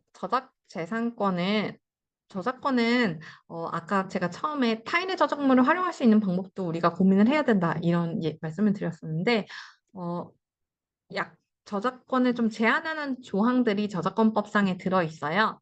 그래서 대표적으로 이 조항을 보면 공표된 저작물은 보도나 비평, 교육, 연구 등을 위해서는 정당한 범위 안에서 공정한 관행에 합치되게 이용할 수 있다라는 조항을 두고 있는데요. 이 공표된 저작물은 이 네 개의 목적뿐만이 아니라 이와 유사한 다양한 목적에 정당한 범위 내에서 이용할 수 있다라는 것인데요. 그러면 어떤 것이 정당한 범위냐 이게 좀 쟁점이 되는데 예를 들어서 왼쪽에 이제 어 그러한 평론글 우리가 블로그에 많이 내가 어떤 작품을 보고 나서 이제 후기를 쓰기도 하는데요. 그런 후기들에 약간의 사진이 가미돼서 후기를 이제 쓰는 것은 공표된 저작물의 정당한 이용에 해당해요. 반면에 뭐 유튜브에 보면은 내가 그 어떤 영상을 요약해 놓은 한 10분, 20분, 30분짜리 영상이 있어서 그걸 보고 나면은 그 영화를 보지 않아도 될 정도로 줄거리를 다 알게 되는 그러한 요약본들이 있습니다. 근데 그러한 요약본은 사실은 저작권 침해를 한다고 볼 수 있어요. 왜냐하면 시장에서 원작을 대체할 수 있는 효과가 있거든요. 그래서 이 부분의 어떤 판단을 좀 바르게 하셔야 되고요. 또 재밌는 거는 우리가 집에서 그냥 보려고 웹하드 사이트에서 돈을 안 내고 다운로드 하는 것이 우리나라 법에 따를 때는 적법합니다. 그래서 예전에 오래전 10년 전 일인데 이제 김장훈 아티스트가 내가 어떤 영화를 다운로드해서 쉬는 날 보려고 했는데 아랍어로 자막을 잘못 받았다 이런 어, 트윗을 쓴 적이 있었어요. 근데 이것에 대해서 약간 자유청년연합이 되게 왜 아티스트가 자기도 창작을 하면서 남의 것을 불법 다운로드 했을까? 라면서 이제 고발을 했었던 사건이 있었는데요. 우리 아까 말씀드린 것처럼 우리가 집에서 그냥 나 혼자 보려고 가족이랑 같이 보려고 다운로드하는 행위 자체를 우리나라는 처벌하고 있지 않고 적법한 것으로 보고 있기 때문에 이런 행위는 전혀 사실은 문제되는 행위가 아닙니다. 그리고 마지막으로 저작물의 공정한 이용, 이 조항이 여러분들이 굉장히 주목하셔야 되는 조항인데요. 저작물의 통상적인 이용 방법과 충돌되지 않고 저작자의 정당한 이익을 부당하게 해치지 아니하는 경우는 저작물을 이용할 수 있다라고 하고 그런 것을 판단하기 위해서는 이용의 목적 및 성격, 저작물의 종류 및 용도, 이용된 부분이 저작물 전체에서 차지하는 비중이나 그 중요성, 그리고 마지막으로 저작물의 이용이 그 저작물의 현재 시장 또는 가치나 잠재적인 시장 또는 가치에 미치는 영향을 다 종합적으로 고려한다라고 하고 있어요.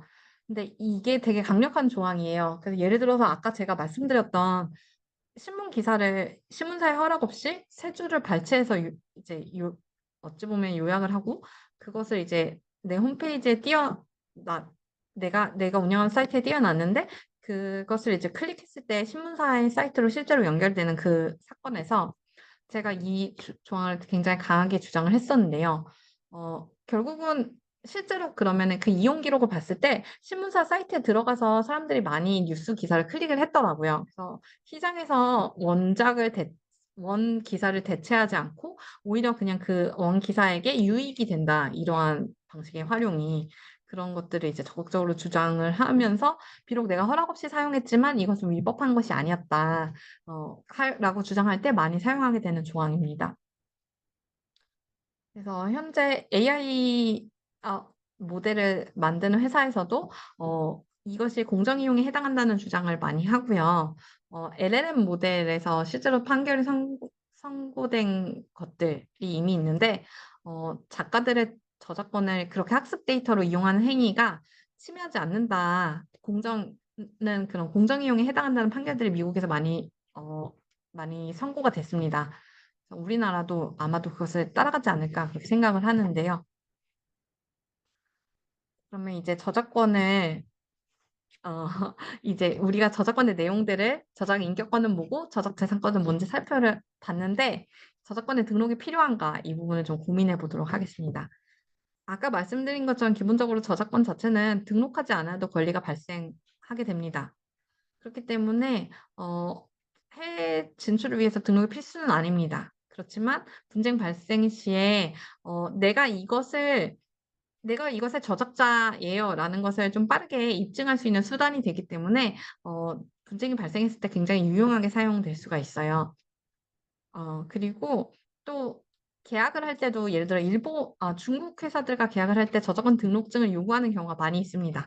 그래서 좀 더 용이하게 계약을 체결할 수가 있고 또 미국에서는 이제 저작권 침해와 관련된 소송을 하기 전에는 등록이 되어 있어야 되고 등록을 일찍 할수록 손해배상액이 더 늘어날 수 있기 때문에 진출을 하기 전에 미리 저작권 등록을 미국 그 나라에서 하시는 게 좀 도움이 돼요.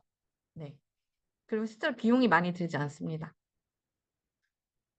네.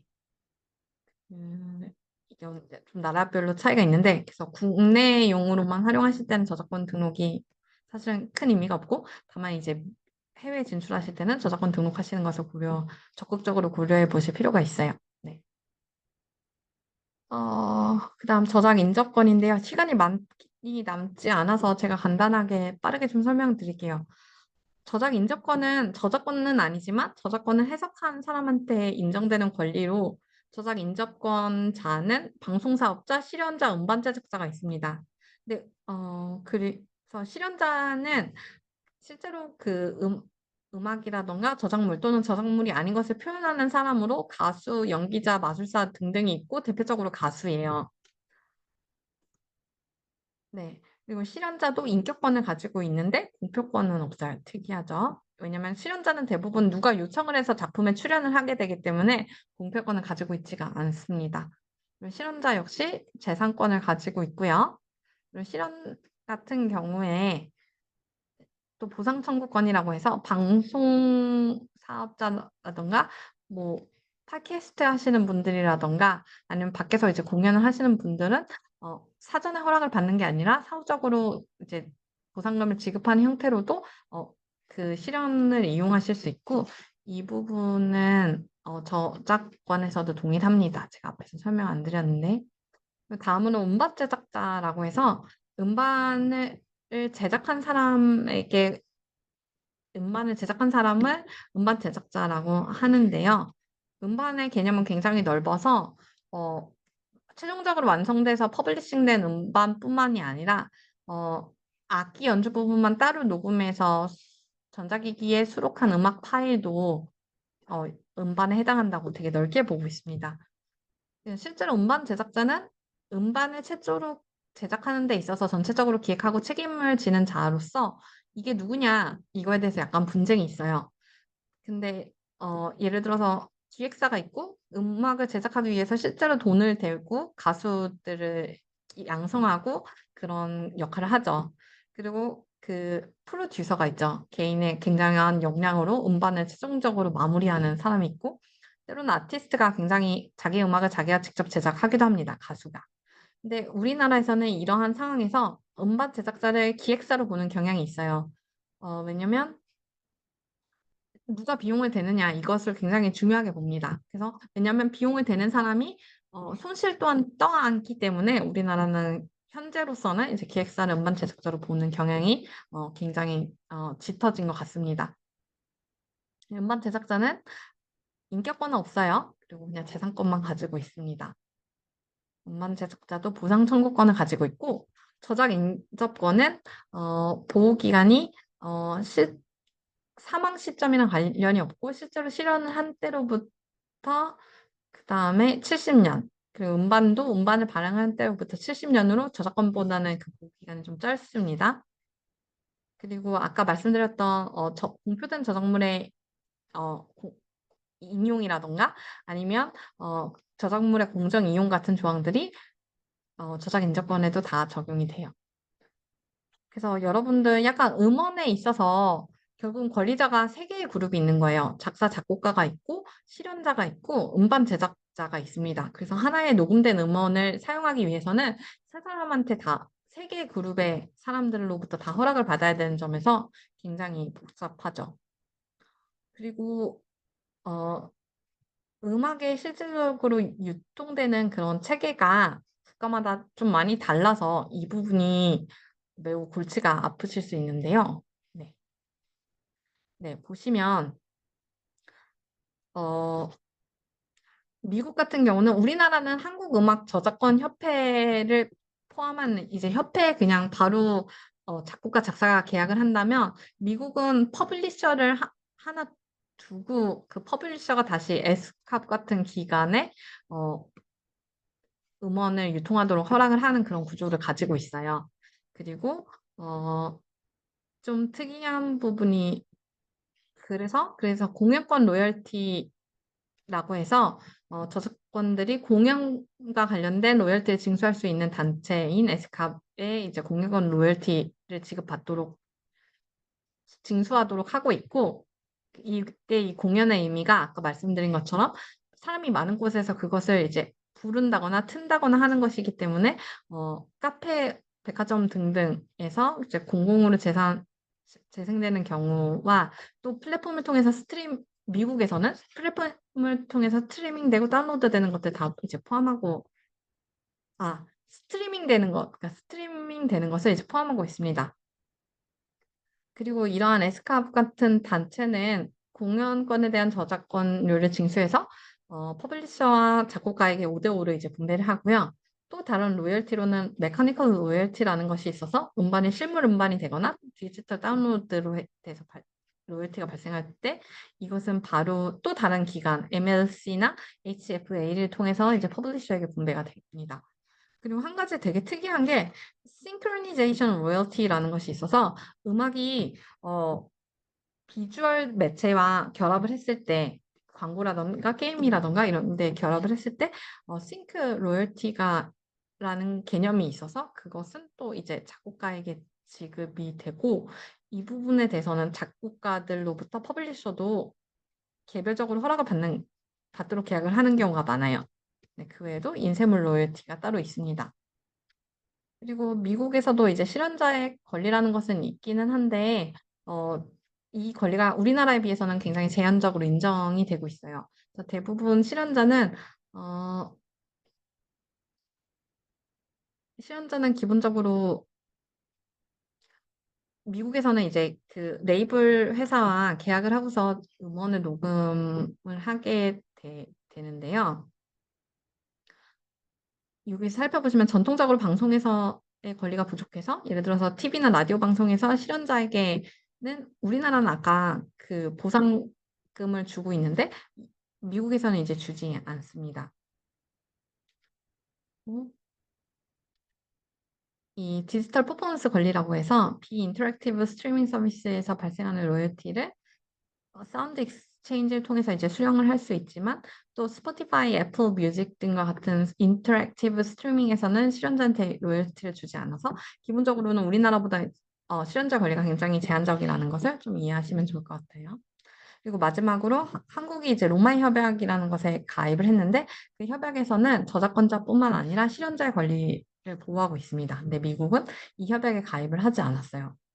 그래서 미국이 로메 협약에 가입하지 않았기 때문에 미국의 실현자들은 우리나라 실현자들이 보유한 권리를 이제 주장을 할 수가 없다는 특징이 있습니다. 일본 음악 저작권은 기본적으로 우리나라와 이제 보호 제도가 굉장히 유사한 편이에요. 그래서 일본의 경우도 저작권자라고 해서 작곡가, 작사가, 편곡자가 있고, 그다음 인접권자라고 해서 실현자, 음반 제작자가 각각 권리자가 됩니다. 그리고 우리나라의 한국음악저작권협회와 유사한 자스락이라는 단체가 있어서 거기서 저작물 사용에 대한 사용료를 징수 및 분배를 하고요. 우리나라에는 이제 음악 실현자 협회라고 해서 이 대부분의 이제 유명한 아티스트들이 여기 가입을 해 있고 실현자 협회로부터 징수한 그 실현료를 분배를 받게 되는데 일본에도 유사한 단체 CPRA라는 단체가 있어요. 근데 약간 여기는 이제 우리나라는 이 실현자 연합회가 방송에서 사용한 것이나 스트리밍 회사에서 사용한 것이나 다운로드를 통한 것이나 다 이제 징수를 해서 나눠주는데 이제 일본 같은 경우는 CPRA는 음원이 방송에서 사용되는 경우에 중심으로 사용료를 징수를 하고 실무상 온라인 스트리밍에 대한 실현자 인세는 스트리밍 사업자가 음반 제작자한테 먼저 주고 음반 제작자가 다시 실현자 체결한 계약에 따라서 수익을 배분하고 있습니다. 그리고 일본에서의 음반 제작자는 주로 레이블사에 해당하고요. 네. 그리고 음반 제작자는 신물 음반 판매로 인한 매출을 올리고 동시에 음원이 방송에서 사용되거나 스트리밍 사업자로부터 수익을 분배받는 점에서 우리나라 상당히 유사하죠. 네. 다음은 해외에서 저작권 침해가 생겼을 때 어떻게 대응을 해야 되느냐 이 부분인데요. 저작권의 침해라는 것은 기본적으로 저작권이 인정되는 저작물을 저작권자의 허락을 받지 않고 저작권자의 허락을 요하는 형태로 이용하는 행위가 한 가지가 있고 그리고 허락을 했든지 안 했든지 간에 저작 인격권을 침해하는 방식으로 저작물을 이용한 행위 둘 다가 저작권 침해에 해당합니다. 어, 채- 만약에 여기서 보시면 아까 말씀드린 것처럼 최초에 창작을 한 시점에는 저작자, 저작권자가 같지만 저작권 양도가 일어나고 나서는 저작자, 저작권자가 바뀌고 저작 인격권은 여전히 저작자에게 남아있기 때문에 우리가 저작 재산권자로부터 실제로 사용 행위에 대해서 다 허락을 받았다 하더라도 이것을 수정해서 사용한다거나 저작자 이름 표시하지 않고 사용하는 경우는 저작 인격권자로부터 다시 허락을 받아야 돼요. 그러니까 저작자로부터. 네. 그럼 저작권 침해를 당했을 때는 다양한 방식으로 침해자를 공격할 수가 있는데요. 첫 번째는 가장 빠른 효과를 보기 위해서 저작권 침해 금지 가처분을 할 수가 있습니다. 이 행위를 당장 중단하라라는 소송으로 보통 1, 2개월 안에 이제 판결이 나고요. 그 다음에 좀 더 길게 당장 멈추게 할 필요는 없고 나는 손해배상이랑 같이 받을 거야 라고 하는 경우는 민사소송 본안소송을 제기해서 저작권 침해 금지 청구, 손해배상 청구를 할 수 있고 동시에 침해 물품의 폐기 청구라고 해서 예를 들어서 책을 무단으로 해적판을 만들어서 유통을 하고 있다라고 하거나 뭐 캐릭터를 사용한 캐릭터 굿즈를 만들어 가지고 지금 팔고 있다라고 했을 때 그 재고를 다 폐기하라는 청구를 할 수 있습니다. 그리고 동시에 형사 고소를 하는 경우도 있는데요. 이때는 고의가 인정이 돼야 돼요. 그러니까 의도치 않게 모르고 저작권 침해하는 경우가 있는데요. 예를 들어서 이러닝 회사라고 할게요. 그럼 거기에 이제 다양한 강사들을 구해서 강사들의 써온 강의안을 가지고 이제 이러닝 콘텐츠를 만들게 되는데 작가들이 가지고 그 강사들이 가지고 온 강의안들을 일일이 저작권 침해가 있는지 없는지 여부를 살펴볼 수가 없어요. 근데 실제로 그러다가 이 강의안이 저작권 침해했다라고 해서 어, 그런 경우에 침해는 인정될 여지가 있더라도 형사 고소를 하기에는 그 고의가 없기 때문에 이 러닝 회사는 고의가 없기 때문에 몰랐기 때문에 형사 고소는 성립하지 않게 됩니다. 그래서 어떤 것을 형사 고소할지 어떤 것을 민사 소송으로 갈지 그런 거 가름말을 잘 타셔야 되고요. 근데 이런 소송이라는 것이 사실 굉장히 많이 품이 들어가고 부담스럽잖아요. 그러면 여러분들이 좀 쉽게 이용하실 수 있는 제도가 저작권위원회 조정이라는 제도가 있습니다. 그래서 여기는 이제 조정 신청을 하시면 저작권위원회에서 침해자에게 연락을 해서 우리가 이러이러한 조정 신청을 받았으니까 어느 날 조정 회의에 나와서 너의 입장을 밝혀라 라고 이제 조정을 해주고요. 다만 이 조정이라는 제도는 이제 그 침해자가 나는 안 갈래요. 나는 뭐 이거 조정안을 받아들이지 않을래요. 라고 하면은 구속력이 없기 때문에 그 부분에서는 약간 한계가 있습니다. 네, 그래서 저작권 침해가 일어났을 때 다양하게 그 외에도 취할 수 있는 방법들이 여기 좀 표로 나와 있는데요. 불법 복제물이 예를 들어서 저작권 침해가 발생했어요. 근데 불법 복제물이 온라인에서 퍼지지 않게 막고 싶어요.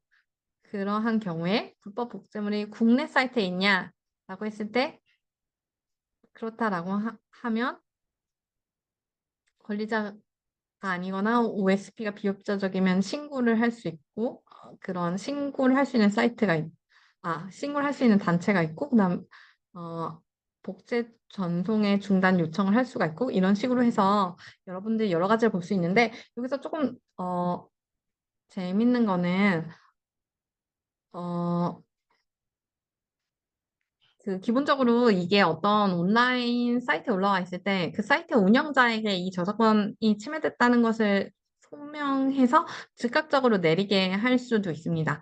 근데 이런 거는 이제 해외 업체들도 다 가지고 있거든요. 그래서 틱톡이라던가 인스타그램에서도 활발하게 저작권 침해할 수 있는 신고센터가 있고, 보통 신고를 하면은 한 3일 안에는 그래도 우리가 권리를 잘 소명하면 신고된 저작물을 차단을 해주고요.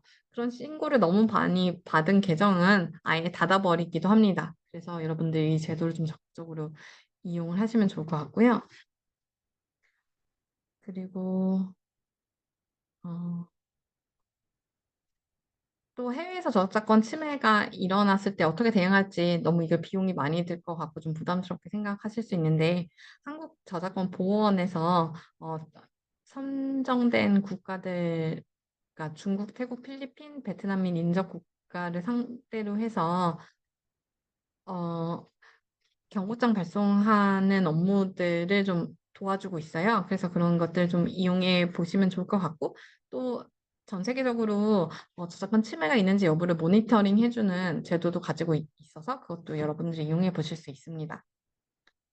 네, 이제 상표는 지금 시간이 너무 사실 지나서 제가 정말 짧게만 설명을 해드릴게요. 이제 상표라는 것은 나와 남을 구분하기 위해서 사용하는 표장이고, 등록을 해야만 효과가 발생을 하고, 중요한 것은 국가별로 등록을 하셔야 됩니다. 근데 상표는 다 등록을 할 수는 없고, 식별력이 없는 상표는 이제 등록이 안 돼요. 그래서 예를 들어서 사탕을 캔디라고 등록하는 행위, 그런 것들이 이제 안 되고, 뭐 지리적 명칭이 들어간 상표도 그것 자체로는 등록이 안 됩니다. 그래서 여러분들이 상표를 여러 가지를 생각해서 상표를 등록하는 이제 특허법인 같은 데 찾아가셔서 이것이 실제로 등록이 가능한지, 아니면 이미 유사한 상표는 없는지, 그래서 상표 등록이 결과적으로 좌절될 그러한 가능성은 없는지, 이런 것들을 이제 검토를 받으시고 비로소 상표를 등록하셔야 됩니다. 그다음에 미리 해외 서비스를 생각하고 있다. 그러면 내가 주타깃 국가로 하는 국가에 동일한 상표가 이미 출원됐는지도 찾아보셔야 되고, 그러한 역할을 이제 특허법인에서 해줍니다. 네. 그리고 그래서 등록될 수 없는 상표 여러 가지가 있다라는 것을 여러분들 좀 기억하시면 좋을 것 같고요. 효과적인 상표 등록 시기는 서비스 출시하기 전이고요. 서비스 출시하고 나서 바로 다음 날, 바로 그날 그 상표를 채가는 사람들이 있어요. 그래서 여러분들 반드시 상표는 먼저 등록을 하고 서비스를 공개하시거나 광고를 시작하셔야 됩니다. 그리고 문자 상표, 도형 상표 뭘 등록해야 되냐 이것 관련해서는 뭐 여유가 있으면 다 등록을 하면 좋지만, 여유가 없는 경우에는 이제 문자 상표만 등록하는 게 가장 효과적이고요. 왜냐면 도형 상표는 이제 도형과 같이 사용되었을 때 비로소 어, 침해가 있다고 기도 하니까 문자 상표만 등록하는 것이 약간 정석입니다. 하나만 등록할 때는. 그리고 상표는 키프리스라는 사이트에서 국내 상표랑 일부 국가의 상표들을 검색을 할 수가 있어요. 그래서 여러분도 손쉽게 해보실 수 있고, 그리고 식별력 없는 상표를 내가 꼭 등록하고 싶다라고 한다면 약간 변경을 하거나 백다방을 백다방, 뭐 숫자를 붙인다거나 아니면 그 도형을 같이 붙일 수가 있습니다. 근데 저는 추천드리진 않아요. 왜냐면 예를 들어 도형을 붙이는 경우에 도형을 같이 사용하지 않으면 침해가 인정되지 않거든요. 그런 그 글자 자체에 식별력이 없으면. 그리고 마지막으로 상표를 출원할 때 여러 개 국가에 동시에 출원을 하고 싶을 때는 마드리드 국제 출원이라는 절차를 고려해 보실 수가 있습니다. 네. 이거는 출원인이 특허청에 이제 국제 출원을 하겠다라고 하면 이게 국제사무국으로 가서 각각의 국가에서 출원이 이제 되는 건데요. 네. 그리고 마지막으로 상표권 침해에 대해서 대응도 다 저작권이랑 비슷해요. 최초에 이제 경고장 같은 것을 발송할 수가 있고요. 출원을 하고 등록을 하는 데까지 상당한 기간이 걸리는데 등록 이전에도 경고장을 이제 발송을 할 수 있습니다. 그다음에 형사고소, 민사에 있어서 침해 금지 청구, 침해 금지 가처분, 손해배상 청구 다 가능하고요. 네, 그다음 만약에 내가 상표를 아직 출원하지 않았다라고 하는 경우에는 상표 자체의 어떤 도형 상표라서 저작권법으로 보호가 되거나, 아니면 부정경쟁 방지법이라고 해서 어, 등록이 되지 않았지만 아주 그 수요자들 사이에서 어, 유명한 어떤 표장을 보호해주는 조항을 부정경쟁 방지법에서 두고 있어서 여전히 다른 방법으로 내가 권리 주장을 할 수 있는지 여러분들 살펴보셔야 됩니다. 네. 그리고 또 한 가지 좀 설명드리고 싶은 것은 누군가가 이제 상표를 출원한 시점에 이미 국내에서 이 상표는 나의 상표야라고 알려진 경우에는 상대의 상표 사용을 금지할 수는 없지만 나는 계속해서 이제 사용을 할 수가 있어요. 그래서 그것도 좀 유념하시면 좋을 것 같습니다. 네. 여기까지 하도록 하고 제가 좀 질문을 받아보도록 하겠습니다. 혹시 네, 채팅에 질문이 어, 없네요. 네. 혹시 궁금하신 사항이 있으실까요? 여기 빠르게 올려주시면 제가 좀 답변을 드리려고 하는데요.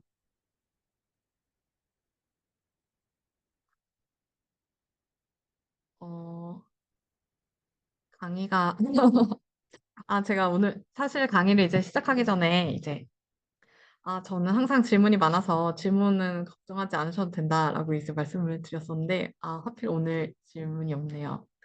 네, 알겠습니다. 혹시 여기서 종료를 하면 될까요? 어떻게 하면 될까요?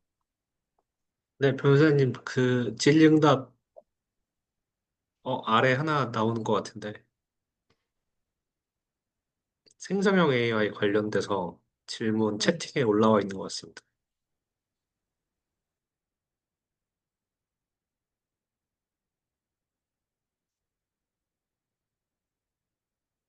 지금 질문 써주셔도 되고요. 네.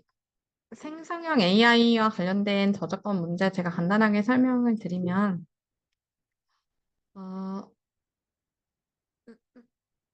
아까 말씀드린 것처럼 기본적으로 생성형 AI의 프롬프트를 입력해서 만든 저작물 자체에는 저작권이 인정되지가 않아요. 근데 다양한 시도를 통해서 이제 저작권이 인정되는 범위에 대해서 조금씩 더 명확해지고 있는데, 예컨대 생성형 AI를 통해서 이미지를 한 5개 정도 생성을 해서 그것을 화면 내에 이제 조화롭게 배열을 해서 콜라주처럼 작품을 만드는 경우에 그것이 저작권이 인정될 수가 있고요.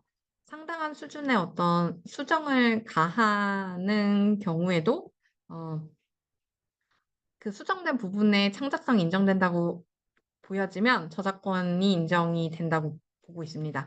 그래서 여러분들이 생성형 AI를 통해서 뭔가를 만드셨다면 절대로 그리고 그것이 내 사업에서 굉장히 중요한 역할을 하게 된다고 한다면 절대로 그대로 사용하시지 마시고 꼭 사람의 상당한 터치를 거쳐서 그것을 수정을 하시고요. 우리가 구체적으로 어떤 부분을 수정했는지를 이력을 남겨두셔서 나중에 누군가가 그것을 무단으로 사용했을 때 여기에 내가 분명히 저작권이 인정되는 부분이 있어라고 소명을 할 수 있도록 그러한 수정의 과정들을 좀 문서화해서 남겨두실 필요가 있습니다. 그리고 아까 말씀드린 것처럼 생성형 AI를 통해서 어, 그래서 이 부분에서 또 명심하셔야 되는 건 내가 생성형 AI를 이용했을 때 수정을 해야만 반드시 내가 인간으로서 수정을 해야만 비로소 권리를 보호받을 수 있다는 것과 타인의 것을 생성형 AI로만 만들어졌다면 그것을 활용하는 것은 원칙적으로 문제가 되지 않는다는 것 그것을 조금 이해하시면 좋을 것 같고요. 근데 다만 타인이 완벽하게 이것을 100% 생성형 AI로만 만들었는지 그 부분은 또 우리가 모르기 때문에 여전히 이용을 하는 데 있어서는 약간의 어떤 저- 제약이 있을 것 같습니다. 그리고 생성형 AI의 학습 데이터로 타인의 저작물을 이용하는 행위에 대해서 미국에서는 저작권 침해가 인정된다는 판결, 안 된다는 판결이 좀 나뉘어서 나뉘었는데 아까 제가 빠르게 설명하면서 저작권 침해 인정되지 않는다는 말씀을 좀 드렸는데요. 학습 데이터를 이용될 때 그것은 LLM 모델이었고요. 어, LLM 근데 저작권 침해가 인정되는 판결은 그 실제로 학습 데이터를 어떻게 구했냐 이 부분이 쟁점이 되었어요. 근데 학습 데이터를 적법하게 취득해서 학습시킨 경우 서점에서 책을 구매해가지고 얘를 다 학습시킨 경우에는 저작권 침해 인정이 안 됐고 근데 학습 데이터를 이제 해적판을 구해서 학습을 시켰다거나 한 경우에는 저작권 침해를 인정한다는 판결이 선고가 됐습니다. 근데 우리나라에서 아마도, 근데 AI라는 것이 굉장히 강력한 툴이고 새로운 어떤 먹거리잖아요. 근데 학습을 시키는 것이 우리나라에서만 어렵다면 우리나라에서 AI의 발전은 굉장히, 어, 더뎌질 수밖에 없기 때문에, 아마도 미국의 판례를 따라가게 되지 않을까라고 저는 개인적으로 생각을 하고 있어요. 네, 좋습니다. 그리고, 질문 하나 더 남겨주셨는데, 공표된 저작물의 방송 예고편 트레일러 포함되냐? 네. 공표된 저작물이라는 건 기본적으로 그냥 대중이 볼 수 있게 공개가 되었다는 것이기 때문에 방송 예고편 트레일러도 포함이 됩니다. 어, 혹시 더 추가적인 질문이 있으실까요? 네. 생성형 AI로 만든 음악의 저작권 인정 부분. 아까 말씀드린 것처럼 생성형 AI가 기본적으로 만든 음악 같은 경우는 어떤 프롬프트를 입력해서 일본의 뭐 시티팝풍으로 음악을 좀 만들어주고 가사는 뭐 대략적으로 사랑 노래였으면 좋겠어. 그런 식으로 프롬프트를 입력해서 작곡을 한다라고 했을 때 그러한 음악의 저작권은 프롬프트를 입력한 것만으로는 인정되지 않고요. 근데 내가 구체적으로 상당한 어떤 부분을 이제 좀 수정을 해야지 그 수정된 부분에 대해서 이제 저작권이 인정될 수 있습니다. 그래서 타인이 만든 생성형 AI로 만든 작곡을 가져다가 사용하는 것도 아직까지는 이제 위법한 행위가 되지는 않아요. 네. 그리고 또 한 가지는 마지막으로 말씀드린 거는 우리가 생성형 AI로 뭔가를 만들었는데 그것이 타인의 기존에 존재하는 저작물을 침해할 때는 또 저작권 침해가 인정이 될 가능성이 있거든요. 과실로 인한 저작권 침해가. 그래서 여러분들이 생성형 AI로 뭔 만들고 구체적으로 서비스를 하시기 전에 그것이 타인의 저작물을 침해하는지 아닌지를 반드시 확인하는 절차를 거치셔야 돼요. 근데 음악을 그냥 귀찮으니까 한 곡을 째로 넣어서 어, 음, 그 저작권 침해가 있는지 없는지 살펴보면은 같은 부분, 다른 부분이 있어서 침해가 아니라고 나올 수가 있거든요. 그렇기 때문에 좀 귀찮더라도 이제 부분 좀 잘라서 침해가 있는지 없는지를 그러한 저작권 침해 여부를 확인해보는 툴을 통해서 돌려보셔야 되겠습니다. 네. 혹시 더 궁금하신 사항 있으실까요?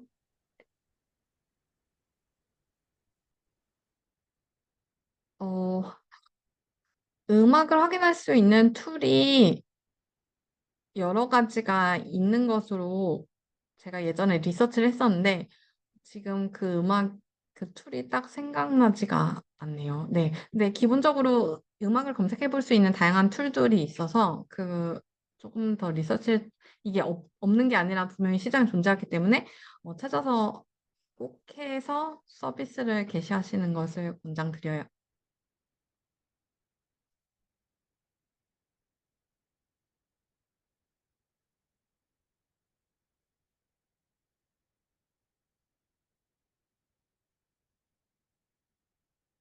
네. 혹시 더 질문이 있으실까요?